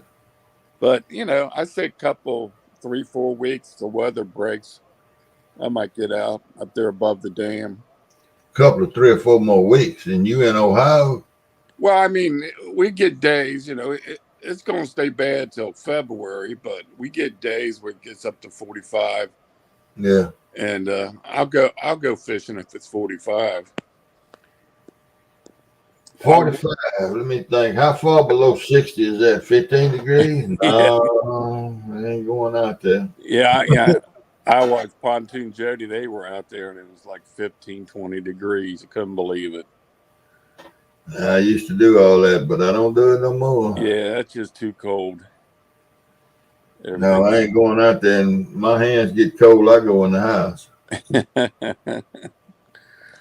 Yeah, I just kind of woke up a little bit ago and seen you live with Troy. You guys were talking about mushrooms and stuff. Yeah, I was learning about truffles. Yeah, I grow a little mushrooms, just kind of like for a hobby Yeah. and eat them. Yeah, I grow oysters and lion's mane. Okay. You grow It's them in the closet? well, no, it's in another room I got. I kind of keep the humidity above 60, and they like about 70 degrees uh, to grow good. But they do better in the spring and summer. Yeah. But Okay. you got to have a room. You don't want direct sunlight on them. I got you. But I just grow about maybe I make my own bags. You get that them pellets from the wood stoves you heat with. Yeah. You Yeah. get that. You break them down in water and maybe put a little bit of grains and it's a little bit of hardwoods that the mushrooms like to eat on. Uh-huh. And you got to sterilize them, put them in a bag, and then you buy the syringes on eBay the Okay.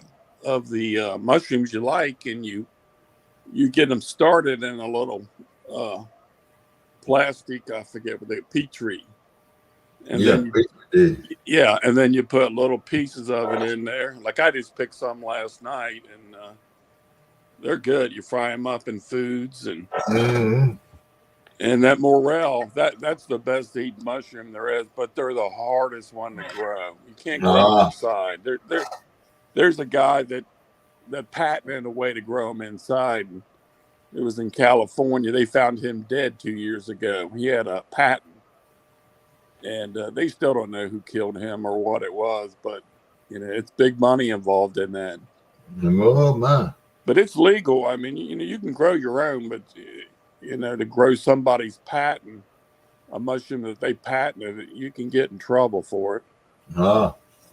But them morels, you got to walk around in the woods in the spring after the first couple of rains, and they're Yeah, hard. behind the levee, between the levee and the Mississippi River and the hardwood bottoms down here, Yeah, there's bunches of them grow down here.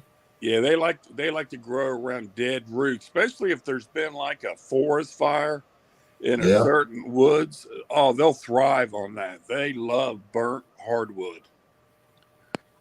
If you ever see forest fire in some hardwoods, and it was like a year ago, you go in it in the spring, it'll be loaded with them. They there, huh? They're 300 and something dollars a pound. Gosh. If you pick them and they're in good condition, I think it's $300 a pound that you can sell them for. Mm. And big money. Kroger's up here used to sell some of the old lion's mane and some of the oyster type there. I like the gray and the pink oysters. They're the easiest to grow. Yeah. Oh, they're grown in a closet, and real good eating. Real good eating. I don't know where I've eaten them in all kinds of on shish kebabs and all that, but my favorite is just to fry them in butter. Yeah, I like them. That's the way I like to eat them. Yeah, I like any type of mushroom, but yeah, I'm like you. I'm pretty careful about what you pick out of the wild because Well, I'm not gonna pick them without being with someone yeah, because I don't trust myself. Yeah, I've known people, 30, 40 years ago, they did that and they died from eating them.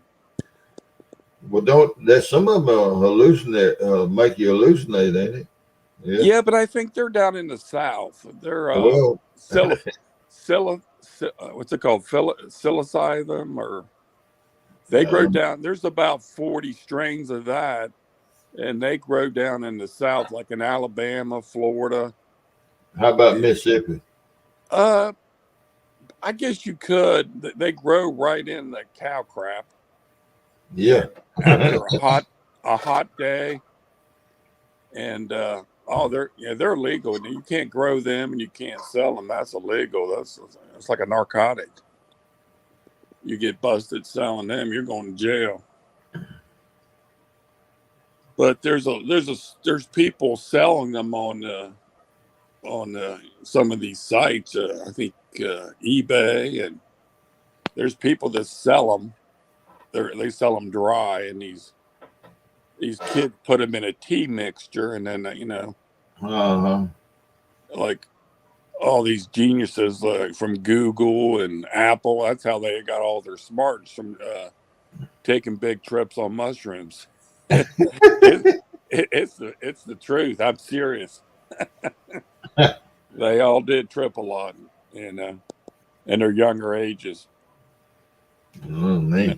I've just learned this stuff out in the last, I don't know, 6 months. It started. You can buy the little kits of the oysters Yeah. and the lion's mane, and just all you do is soak it in water. It's in a bag already, in a box. You cut a couple. You take a razor blade and you cut a little slit, like a cross, about 2 inches long, maybe, in the front of the bag, and then just set it in a place where the humidity is above 45 and the temperature is at least 60, and they'll take off. You don't have to do nothing. Huh. And then when the front produces a couple big clumps, you just cut them off. You don't have to wash them. You don't want to get a mushroom wet. It just makes it soggy. Yeah. Put them in a container in the fridge for a day or two, and then fry them in a little butter or olive oil. Man, there's nothing better. I like them in butter. Yeah. But I love stuff like mushrooms, like button mushrooms, and they stuff them with crab meat or fish. What's that old big one, portobellos? Yeah, portobellos. Yeah. I Now, go for that's just a brown mushroom that they let grow bigger. That's all that is. Okay. Yeah, they're easy to grow too in certain areas, but it's a big thing. A lot of people, they start big companies and they do good, and some of them go broke after 4 or 5 years. Yeah. There's a lot of. If you want to research it, you can research it on YouTube. There's a couple people doing real good, selling all kinds of mushrooms and selling them to restaurants and some stores. Well, I ain't got a room to do that. That's just that. I'd have to move out. I'd just sleep in the yard. Well, yeah, all you need is a 3 foot wide, like a food grade stainless steel shelf that's 3 foot wide and 5 foot tall. Yeah. That's all you need, and with 4 or 5 shelves. And I got grow lights on mine. I give them some light when it's kind of overcast, and they do fine just with a little natural light coming through the window. Like I said, I'd have to move outside. You want them in a room where there's not a lot of traffic, and the heat duct, if it's bringing up dust and bringing things through the house. Like, I have a couple cats, and you don't want cats around them. You got to keep it kind of clean and dry in that one area, and they do great. But I started doing it about 6 months ago. I saw it and I got a kit and tried it, and then I learned how to make my own, and then how to sterilize. You can use straw, you can use hardwoods, but them wood pellets is the easiest way to do it. You put them in water and they just fall apart. Yeah. Okay. And hopefully you get like a hardwood pellet to make it with. And a lot of times you don't know what type it is when they sell them pellets. But they like poplar trees too. Some of them mushrooms that grow around poplar, and All right. Okay. Oak. Yeah. So how's Charlie doing? I ain't seen heard from him. Who's that? Your friend Charles? He's in here. He's in here. Oh, is he? He I has think he been. I did. guess Yeah. he still is. I Oh, don't I know. see. That's right. Yeah, he's the coins. CP, you still in here? Yeah. Okay. I think I do remember. I seen him and He was in here. He's been in here earlier. I guess yeah. he probably in no telling. He's big on Facebook. Yeah. Yeah. I'm not on Facebook, but I haven't been YouTube. There he is. There he is. There, he's in here. Well, I'm on my iPhone. I can't see the chat now. Yeah, he's in here. Yeah. We I got into this fermenting vegetable. Oh, really? Yeah, CP been doing it quite a while, but I just started 5 or 6 days ago. Are you making your own sauerkraut? I remember you talking one night about that sauerkraut. Yeah, man. I about eating a half a gallon of whole. No, I ain't eating that much of it, but it's not ready for 12, 14 days, and I've been eating it for. I put it on. I started it on the 4th. Yeah. And I've been eating it every day. I get me a spoon. Why blame Ohio State? Where'd you learn how to make that sauerkraut at? YouTube. YouTube? What do you research? Just fermented sauerkraut. Fermented sauerkraut. Yeah, I told you a couple of weeks ago when you was talking about that. It couldn't have been a couple of weeks now because I just did it on the 4th. Well, I can't. It seemed like a week or two ago you said, and I just texted in that I had them for Christmas. Them fermented olives with garlic in them. Yeah. Boy, they were good, and I got me a couple jars of them, and they're good. 2 cents. Let me tell 2 cents why my title of this chat is like that. Because being from down south where I am, and knowing just how good a football team Georgia has, and Ohio State gave them a wake-up call. They were lucky to beat Ohio State, but they woke up a sleeping giant. They prodded the tiger, and the tiger growled tonight. Yeah. And they wouldn't have made no difference who they was playing tonight. They would have blown them off the field. Because they came to play because there ain't no doubt they got the best football team in the nation. Yeah. Not in my mind anyway. Yeah, they do. Well, Georgia Bulldogs. They kind of went to sleep. Yeah. And like they got beat. Ohio State like to beat them. Yeah. And the Georgia Bulldogs have been doing good. That's who I'm talking about. Georgia. Yeah, that's Melissa's team. She likes them. Yeah. Yep, Georgia. That's why I blamed Ohio. That's why TCU can blame Ohio State for that butt whooping they got tonight. So TCU ain't a bad football team either, but they couldn't. There wasn't no team in the nation that stayed on the field with them tonight. Yeah. What'd you think about that game last Monday with Cincinnati and the Buffalo? He knocked that guy down. I don't watch pro football. My wife was telling me about it, but I don't watch. I was watching it that night, and boy, they knocked him out. I mean, he was dead on the field, and they brought him back twice, and he flew back. I did watch a replay of all that. Yeah, he flew back to Buffalo today, I think. Yeah, he went home. They released him from the hospital. Yeah, and he's raised $8 million on a GoFundMe page too. But he was. I mean, them guys were freaking out. I mean, it was the first time someone died. I mean, his pulse was gone. He died twice. Yeah, it made me sick. I had to quit watching after it happened. it was affecting everybody, and I didn't like to see that. I don't want to see anybody get hurt or die on a field like that. But Well, they got him back. well, you know, that kind of stuff. Well, anyway, what it was, he took a shot to the heart, and it wasn't that critical a shot, but he took a shot to his chest. Yeah, it collapsed. It collapsed. Just at the right time, and his heart was firing. And Yeah. it happens in hockey and it happens in baseball quite often. Yeah, I think it collapsed his lung too at the same time.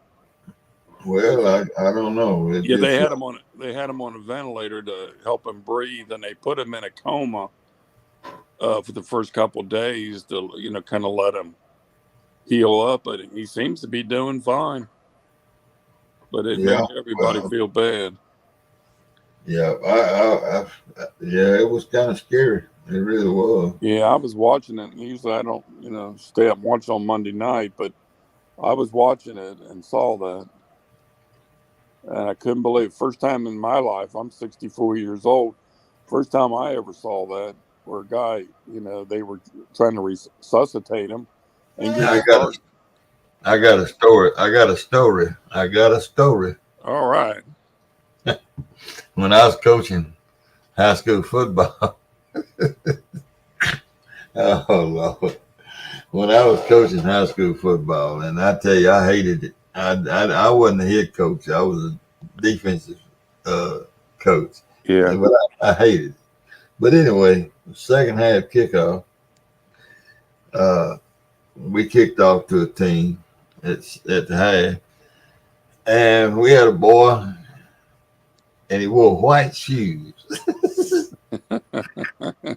He was a pretty good little football player, but he wasn't toting quite enough butt to be doing he was one of them little guys that hit like a truckload of bricks. He hit harder than he should have been. Yeah.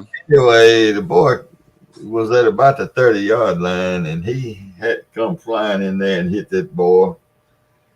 And they wasn't head on, but they was pretty close. And that boy had a head of steam up, and he weighed about 210, and our boy weighed about 140, 150. Well, he didn't move. He hit the ground face down, and he rolled over on his back, and he didn't move. Man, I ran, and it was on the other side of the field from us, and I hollered at the coach, and I told him the boy was hurt, and I took off across the field and got over there where the other coach was already at him, and we got to him, and his eyes are rolled back in his head, and he wasn't moving. Yeah. Well, to make a long story short, we stabilized him in his neck and head and got the doctor out there and all that. And we took his shoes off. And the other coach from the other team was taking took his keys out of his pocket and was rubbing it on the bottom of his feet to see if he was feeling anything. Yeah. While the while the doctor was down there, and they were holding his head, had his helmet there and was holding his head because we didn't know what was wrong with him. So make a long story short, we held him down there. He was unconscious. And they got the ambulance out there, and the paramedics started working on him, and they got him on the stretcher. And the boy was fine. Now, let me just tell you, the boy was fine. Yeah. In the end, he was fine. It jammed his neck. But anyhow, when they put him up in the back of that ambulance, one of our players, he's an old country boy, didn't ever get to play because he just was out there, on the team. And somebody set them white shoes up in the back end of that ambulance when they put him up in there on that gurney. Mm-hmm. And I was standing there at the back of the ambulance, and this kid runs up there and grabs them white shoes off the back of that ambulance. And I said, TJ, what the hell are you doing getting his shoes? He said, Coach, he don't need them no more. I said, boy, give me them. That was nice. he was gonna get him a pair of white shoes. Oh, that is funny. Give me them damn shoes. And I set them back up in the back of the ambulance. But TJ said, Coach, he don't need them no more. Oh man, I thought to myself, I said, boy, these kids don't know that. They'll kill for a pair of shoes, some people. He don't need them no more. Yeah. Yeah, they released him today. He went home today. Yeah. Oh God. What's your fishing buddy doing now? I guess Eric is his name? He came over Friday afternoon. Did he? And got the light and everything. I don't know if he went fishing or not. Yeah, I've seen him a couple times in the fall by himself. Yeah. Hey, and then he was on Jody's show. Yeah, I started having I can't remember what was wrong, but I want something. I had a back growing muscle. I got a poor growing muscle. Yeah. And I just couldn't walk up and down the bank no more. And we was having to walk. I mean, the river was down so low, we was having to walk. Yeah, it looked low. Couple 200-300 yards to get where we was going, and then there's uphill to coming back, and I just got to where I couldn't do it, and I told him, I said, man, I can't handle this no more. Yeah, it really went down. Does it do that every year, or just? No, this was record low. This was really? Record low. Yeah.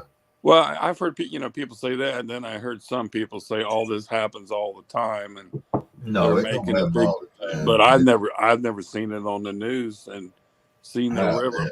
Like around Memphis, I never saw all that stuff all them docks out of the water. No, this is. I think this was. If this wasn't record low, it was the second low. Yeah. I think they did say something in the early late 1800s or something like that. 19. But I don't know about that.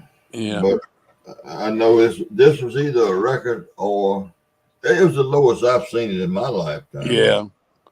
Yeah, I never saw it. I've never been on it, but I saw it on the news and followed the stories. And then they did it. Some people were fishing and going there in Memphis, and you could see these docks. They were out of the water 35 feet. Oh, yeah. And I'm thinking, and man, the water you could see where the water used to be on these docks. And it was just amazing how much it fell. Well, see, it's 23 feet. It's 17 feet. It's 25 feet below flood now. Yeah. 25 feet below flood right now. So it'll probably be early spring before it comes back up. Yeah. See, when it was down there at 5 or 6 or whatever it was on the Greenville gauge. Yeah. Yeah, that's 42 feet below flood. Yeah, the Ohio River a couple of days ago, it was up to 40, I think 44 or 42 feet. 52 is flood here in Cincinnati. Yeah. But all that water runs that way. So it's coming. I hadn't even been, once it gets towards the end of January and February and I'll start watching that gauge because the next thing I'm worried about is high water. Yeah. I don't care nothing about that high water. I'm telling you, man. When it gets up against that levee out there, I get nervous. I bet. Yeah, that Mississippi, it's really flooded before. I've seen that on TV and stuff. But it really made the news this summer. All them barges getting stuck and all that grain sitting on the barges couldn't be shipped out. We had a bunch of that here in Greenville now in our port here. Yeah. The elevators. We got 2 elevators up in the harbor. Yeah. They come out the harbor into the Mississippi, Yeah. Well, the idiots at one of the grain elevators loaded them barges with they keeping up with the river stages. Yeah. and they usually load those barges to 11 to 12 feet. That's how much draft they push. Yeah. They down in the water that deep, 11 Yeah. to 12 feet. Well, when Yeah. the river starts falling and it's forecasted stay to keep going down, they if they got any sense, they'll start lightening them, load them to 10 feet. Yeah. Yeah. I heard they were loading them lighter there after a Well, while. after a while, look, there's one of the companies up here in the harbor. They had, I believe it was 3 or 4 contractors in there with booms on trucks on barges they brought in, Yeah. having to offload the barges that were already loaded and put it on other barges. Oh man. So they kept loading them heavy Yeah. and they couldn't get them out of the harbor. They they should know better than that. Should know better. That's right. Yeah. That's But exactly right. I know some of the farmers around here, the prices on a lot of corn and stuff, it's really high because they couldn't move that stuff to market. But that was stupid on their part. Yeah. Yeah. I don't know. That was crazy that they did that. Yeah. Well, Eric and I was sitting over there fishing one night in Joda's thing. Yeah. We got over there and got set up, and we were right there kind of at the mouth of the harbor. And there was a boat come out there and got stuck right out there in front of us, about 100 yards. Oh wow. And they spent 4 hours out there. They had 2 other boats out there helping, trying to get that barge out in the river. Yeah. And they blew our lines up out of the lake, up out of the river, up on the bank. Wow. We sat there for that whole time. Yeah. You still keep your radio so you can listen to them. Yeah. Yeah. I figure you heard a lot of that stuff going on. Well, it was just stupid that they come out there and did that. And, they trying to work and make a living. All we've done is fishing. But the point is they got to have more damn sense and Yeah. to I didn't. push the loaded barge. You loaded 10, 11 feet deep and you trying to push through 6, 7 foot of water. You Yeah. got to know you ain't going to do nothing. Yeah. I just didn't understand because with today's technology, they know better than us what that river's doing. Sure. With the technology they have nowadays.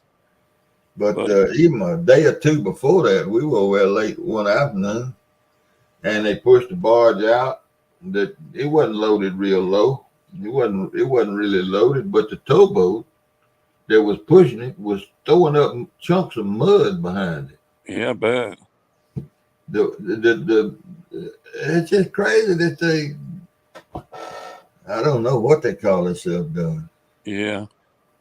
Yeah, I know they come right out of that one channel right there by you when you guys fish there. Mm-hmm. A lot of them come out around that bend, and I figure you saw a lot of that. We saw a world of it. Yeah. Yeah, but I watched Eric a couple times by himself, and I was wondering where you were. I told him the last time we was over there, I told him, I said, look, man, I said, this is killing me. I was having to take ibuprofen to go down there, or Advil, and then go home and couldn't sleep because my groin was hurting so bad. Yeah, I bet. And I get in the tub and soak, and it's still. Was anybody in boats and stuff finding holes like full of catfish? I didn't talk to anybody. I don't know. Yeah, because I watched some of the people fish, and it didn't seem like people were really catching a lot of catfish on the Mississippi. I don't know. Yeah. I don't know. On Ohio, there's been some pretty nice fish caught. In the late summer or fall, there was a couple 90-pounder, 70-pounder. Well, if I had still been boat fishing, the last fall would have been the time to go catch a bigger. Yeah. If I was still fishing out of a boat. Yeah. Because you know where they're going to be. They hemmed up. Yeah. Well, up here on Ohio, about March is when the rivers start flooding. That's where them catfish, they run out of them little channels out of the current. They get really heavy. because that current hits their face, they start swimming upstream. Yeah. Because when I used to run my lines and stuff, I'd run them back behind there, and I'd usually start about the first week of March. I'd come back from Florida and then get all my lines out and start would catch them. But it was dangerous because I had a 40 horsepower motor on that 20-foot John boat, but if it quit, I mean, I was at the river's mercy. Yeah. But that's the best fish in March and April, and then to about the end of May when the river starts calming down. That's when the fish is not so good for trapping and running lines. Well, being a farmer, most of the time until the last few years that I was coaching, and even then I couldn't fish in the springtime because I was coaching baseball. Yeah. And but I never did get to fish in the spring too much because of farming. Yeah. When we were so busy. Oh, that's when I used to really catch them, and I mean, I was selling a lot to a lot of the lakes, and people bought them to eat. But nowadays, there's still a lot of guys that are running lines, and Kentucky allows it, but Ohio outlawed traps and hoop nets. It's all outlawed now. You can't do none of that. Okay.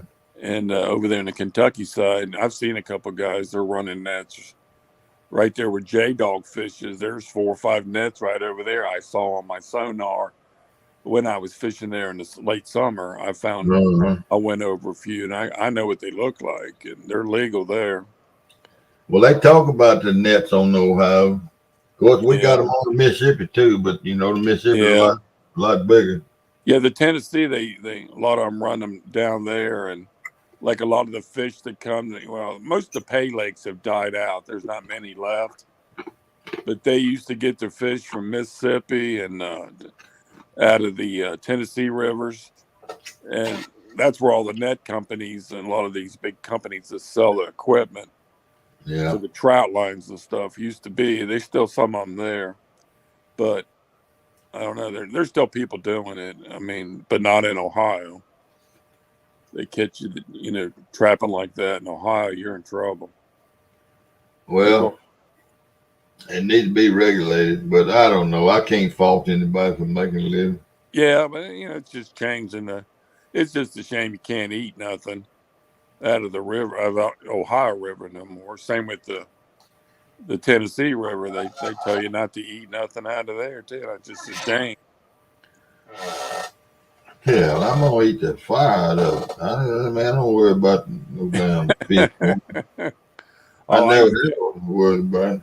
I used to have some big old fish fries. I mean, I'd have tanks full of channels and small shovel head, and we'd cook up a lot of fish for 30, 40 people, and it was good if you cook it right.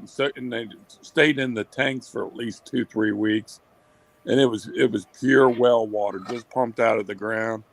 It stayed at 52 degrees all the time, and it really cleaned the fish up. And do you see what you can't see, Chad? Can you? No, I can't. Have you ever seen a cow with balls? Have I? Yeah. Yeah, I guess a bull. A bull balls. Now, Mark. Now, Mark, that's better. Bull balls. Not a milk cow. He Mark said cow balls. We call them bulls. They talking about eating bull cow. Well, yeah, a lot of people eat them still. I've never tried it. I've eaten them. I'll tell you what, I like rooster fries too.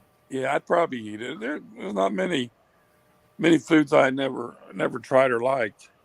The only thing I can think of I don't like is Limburger cheese. Well, I don't even eat blue cheese.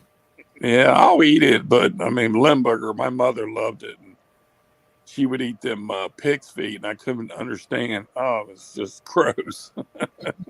Come on, pickle pig feet? Yeah, she loved them. I eat them. I just couldn't eat them. But you name it, anything else, seafood, crab, or whatever, I'll eat anything like that. I never have eaten off a hog, I don't believe. Yeah. Yeah, I love pork. And you get older, you can't eat that kind of meat you like. You gotta eat more vegetables. But that sauerkraut sounds good. That fermented Oh man, look at sauerkraut. here. I Sauerkraut's put healthy for you. It cleans your stomach out. It kills a lot of the bacteria in your stomach. well the fermented sauerkraut does. Pickled sauerkraut, the regular don't do anything. Yeah. But the fermented sauerkraut is the one that's probiotic. How long does it take to make a batch? To make it, Yeah, when you said you I did. made a gallon. It took me an hour, but it's the first thing I ever did. Now was this Yeah. cabinet because I was being real careful. I was reading the instructions and reading them over again. Yeah. It took me about an hour and I have 15, 20 minutes. I'll have to look that up on YouTube. But now since then, I put up 4 quarts of beets, Yeah. 2.5 gallons of tomatoes, a quart of purple onions, Yeah. and today I put up 3.5 gallons of cucumbers. Yeah. I love pickles, stuff like that. Yeah.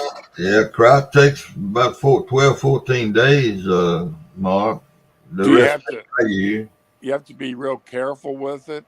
No. Like You got to be, everything's got to be clean. You got to Yeah. wash, keep your hands clean. You got to have your Yeah. jars clean. And what's the shelf life of it? In the refrigerator, years. Years, really? Yeah, see, when it don't ever quit fermenting, and you you taste test it. All the recipes that you see on YouTube, they'll give you a taste test day. Yeah. In other words, cabbage is 10 days. Yeah. I mean, sauerkraut is 10 days. So you start taste testing it at 10 days. And when it reaches the flavor that you like, and the texture, it gets to where you like it, Yeah. then you just put it in the refrigerator, Huh. and it quits. What you call it, fermenting. Fermenting. What color does it end up after it's fermented a while? Right now, mine just looks like regular cabbage, chopped up cabbage in liquid. Yeah, that's the way it looks now. I guess you could put some dye in it if you wanted a certain red or blue color. Well, you use red cabbage. Yeah, but I've never tried that fermented cabbage. Yeah, Seemed like I would have found it on the shelf somewhere. I never saw it. All right, well, just like I told Troy earlier, when you go in the grocery store, Vlasic pickles, the spears that they keep in the refrigerator. Yeah, I get them. Yeah, those are fermented pickles. Oh, they are. Yeah, that's the reason you buy them instead of them on the shelf back there. Oh, I didn't know that. They're so much better. Huh, I do, because I do buy them, and they last a long time. I got some in the fridge now, probably a year old. And they the best pickles you can buy to me. Yeah, they're good on sandwiches and then and there's a company called Cleveland. I don't know what it just says Cleveland. And y'all probably got it up there. We don't have it here. But they make sauerkraut, garlic sauerkraut. Yeah. It's in a package and it's in the cold. But that's the one you were talking about on Jody's show that night. That's what got me fired up about. Yeah, I heard you talking about it, and then I told you I had them fermented olives with garlic in them, and boy, they were good. That's what got me fired up was that eating it up there when I was sick. Yeah, I love garlic. Garlic's good for you. How's your wife doing? She got COVID. Really? Yeah, but she seems to be doing pretty good with it. Night, Yeah, Mark. got it teaching. Huh? Was she teaching when she got it? No, she got sick Saturday Saturday. afternoon, late Saturday evening of sinuses. Yeah, She always has sinus problems yeah, this time of the year, but and then she went to the doctor this morning and yeah. she tested positive. Well, I hope she takes the good medicine and Yeah, she got all of it. And she watched that football game with hooting and hollering. And yeah, she'll be fine with the medicine they got nowadays. I hope so. I It think they get right through it, but it's they feel bad for a week or two. I don't know. I hope she handles it all right. Yeah, I never did get it. I thought for sure I did. I mean, there's people I knew that had it and got it, and I was around them, but I never got it. I hadn't gotten it so far. Did you get any of the shots, or Hell no. because yeah, a lot of people, a lot of people here in Ohio, they won't get them. They're just like, I'm not letting somebody experiment on me. That's me too. I Yeah, know, but I never have even gotten a flu shot. So yeah, I will, Melissa. I probably watched them. Yeah, yeah. I I can't think see. I'm gonna make me a video now. I'm making something. Yeah, yeah. People like watching stuff like that. I was going to try to do a couple of videos on the mushrooms, how easy it is to grow them, and especially types that you like. Like if Yeah, you buy oyster mushrooms, if you can find them in a Kroger's, they're $7-8 a pound. I can grow a pound of like gray oyster mushrooms for, I don't know, probably cost me about $3, yeah, $3, and you'll get out of one bag if you do it right. You'll get 5-6 pounds that'll grow out of that one bag, yeah, yeah. and I just do like one side at a time. Then I'll turn it around in the cardboard and then cut the other side so that it starts breathing, Okay. and then it'll start growing. They reach that air, and boy, they spring out within a week. Man, they're 6 inches tall and Hmm. 8 inches wide, Hmm. and it's just amazing. And they're hard to grow. They're if you've got a lot of like drafting in there, like a window's open or like the heat duct is blowing on them, Yeah. they'll die out. Because I tried it a year or so ago and did it in a greenhouse that I have, and I couldn't get them to live more than a month or two. But I've got successful doing this one room I did, and man, they do great. Good. I just got lucky and just kept experimenting with it. Chuck, CP, you see the prices they charge on Amazon? You got to buy a case of it. It's like $50, $70 a case. For that sauerkraut? That Cleveland stuff, but in the stores, I think they're $3.99 in the store. Yeah. But I looked at it on Amazon, and you got to buy a case of it in like $60, $70. Wow. And I don't need that much. And That's one reason I decided that's the very reason. First week, Kay went to Walmart and I went to Kroger, and it wasn't in either store. yeah. And I looked on Amazon and I saw that price, and I said, hell. So that's what put me on YouTube. Yeah. And the very first video I watched was a guy making garlic sauerkraut. I said, that's what I'm looking for. That sounded good. Sounds good. And that's how I started. That's why I started and how I started. And now you're eating it all the time. Well, not yet. I'm taste testing it every day. You're afraid of it. That's like me growing the mushrooms after I got a couple strains that grow right. It's kind of scary eating a mushroom you don't know much about. Oh man. But I bought the spores from registered people who know how to grow, make the spores for a mushroom. and Yeah. it's put in a syringe, and you start the growth, and after they start growing, I can identify maybe 10 of them. But Yeah. that lion's mane, it likes about 75 degrees to grow, and boy, it tastes like lobster.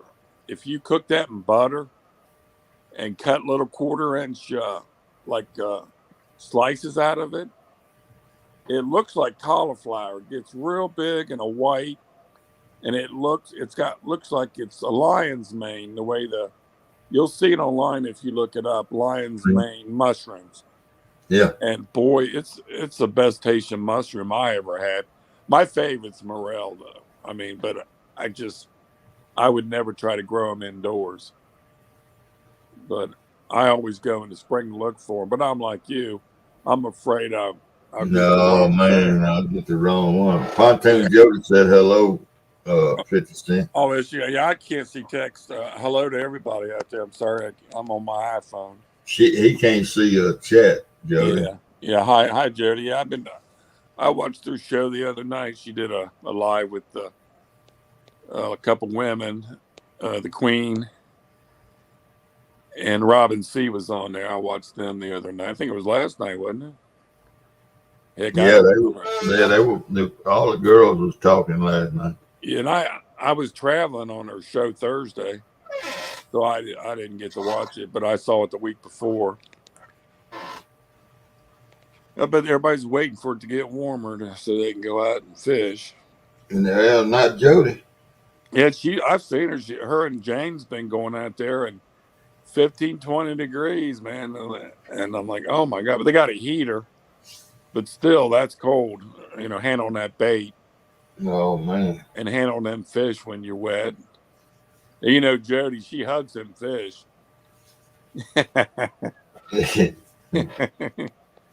And you touch them wet fish and your fingers don't have a glove on them. Boy, they're cold. You're not joking. I mean, I used to pull them out when I was younger in March, 35, 40 years ago when I owned a fishing company. Oh, it got down to 35, 40 and it was cold picking them fish out of that wet water. And then you get all wet. You can't wait to get out of that boat. I'm telling you. But, it was a living. I did it for a living.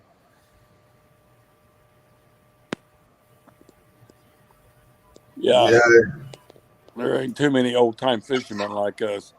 The way I look at it, there's me, you, and Stan too. Is the real old fisherman who did it the hard way. Well, We didn't have all that equipment back then. Did it a long time anyway.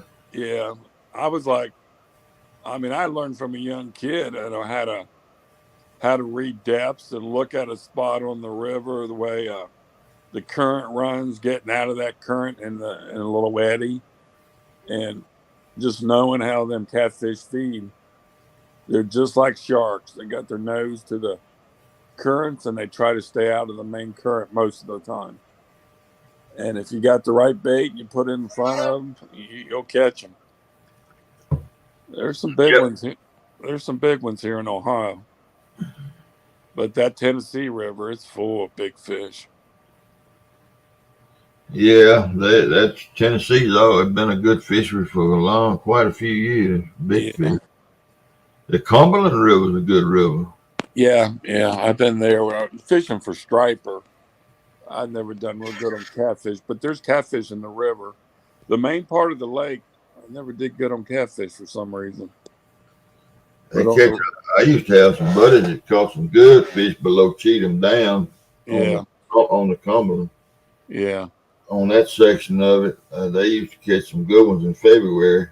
Yeah, we go down. A lot of the buddies I used to go fishing with, we'd go right after Christmas, get us a hotel down there. It'd be about 5 or 6 of us, and we go out striper fishing. And when they were running, it was fun, but man, it was cold. There were days out there it was 25, 30 degrees down there on the Cumberland River. And we caught some, but there's a lot of times we didn't catch nothing. But it was fun just getting out of the house and all of us guys around, drinking some moonshine, some cold beer. Uh-oh. Uh-oh. Uh-oh. Well, look at here, 50 Cent. They fixing to get Kenneth's finna kick off here in a few minutes. Yeah, anytime you want to go, you just let me know. Yeah, they come on at 2, don't they? Yeah, and in It's 15 about minutes. 17 till. Yeah, just a few minutes. Yeah, that's no problem. Just let me know when you need to go, buddy. Let everybody get freshened up for the next show. Yeah, I just woke up and just hit it, and I heard you and Troy talking about mushrooms and stuff. I said, "Now they're talking food. I need to get on here." Get on there, talking about something to eat. Oh, All right. It's Tuesday morning, right? Yeah. Yep, it is. Yeah, and then how's Hogleg doing? Is he doing okay? Yeah, he's doing good. He's back. Yeah, I asked Melissa a couple 3 weeks ago one night on Jody's show how he was doing. He's doing okay. He's gonna be on cloud 9 tonight. Yeah. I might get on and watch him a little bit and talk a little bit. Because I done had my 4-hour nap, so I'll be up the rest of the night. All right, man. Well, I'm gonna finish shut this thing down and and try to stay up long enough to get over there and visit with them a minute. Well, nice talking with you. I'll talk to you later. Thank you for coming up. I enjoyed visiting with you. Okay, we'll talk to y'all later. Thanks, everybody. See ya. All right, man. Okay, y'all. We're gonna shut it down, and we'll see y'all over on Kenneth and Hogleg here in a few minutes. Appreciate y'all stopping by, and we'll see y'all later.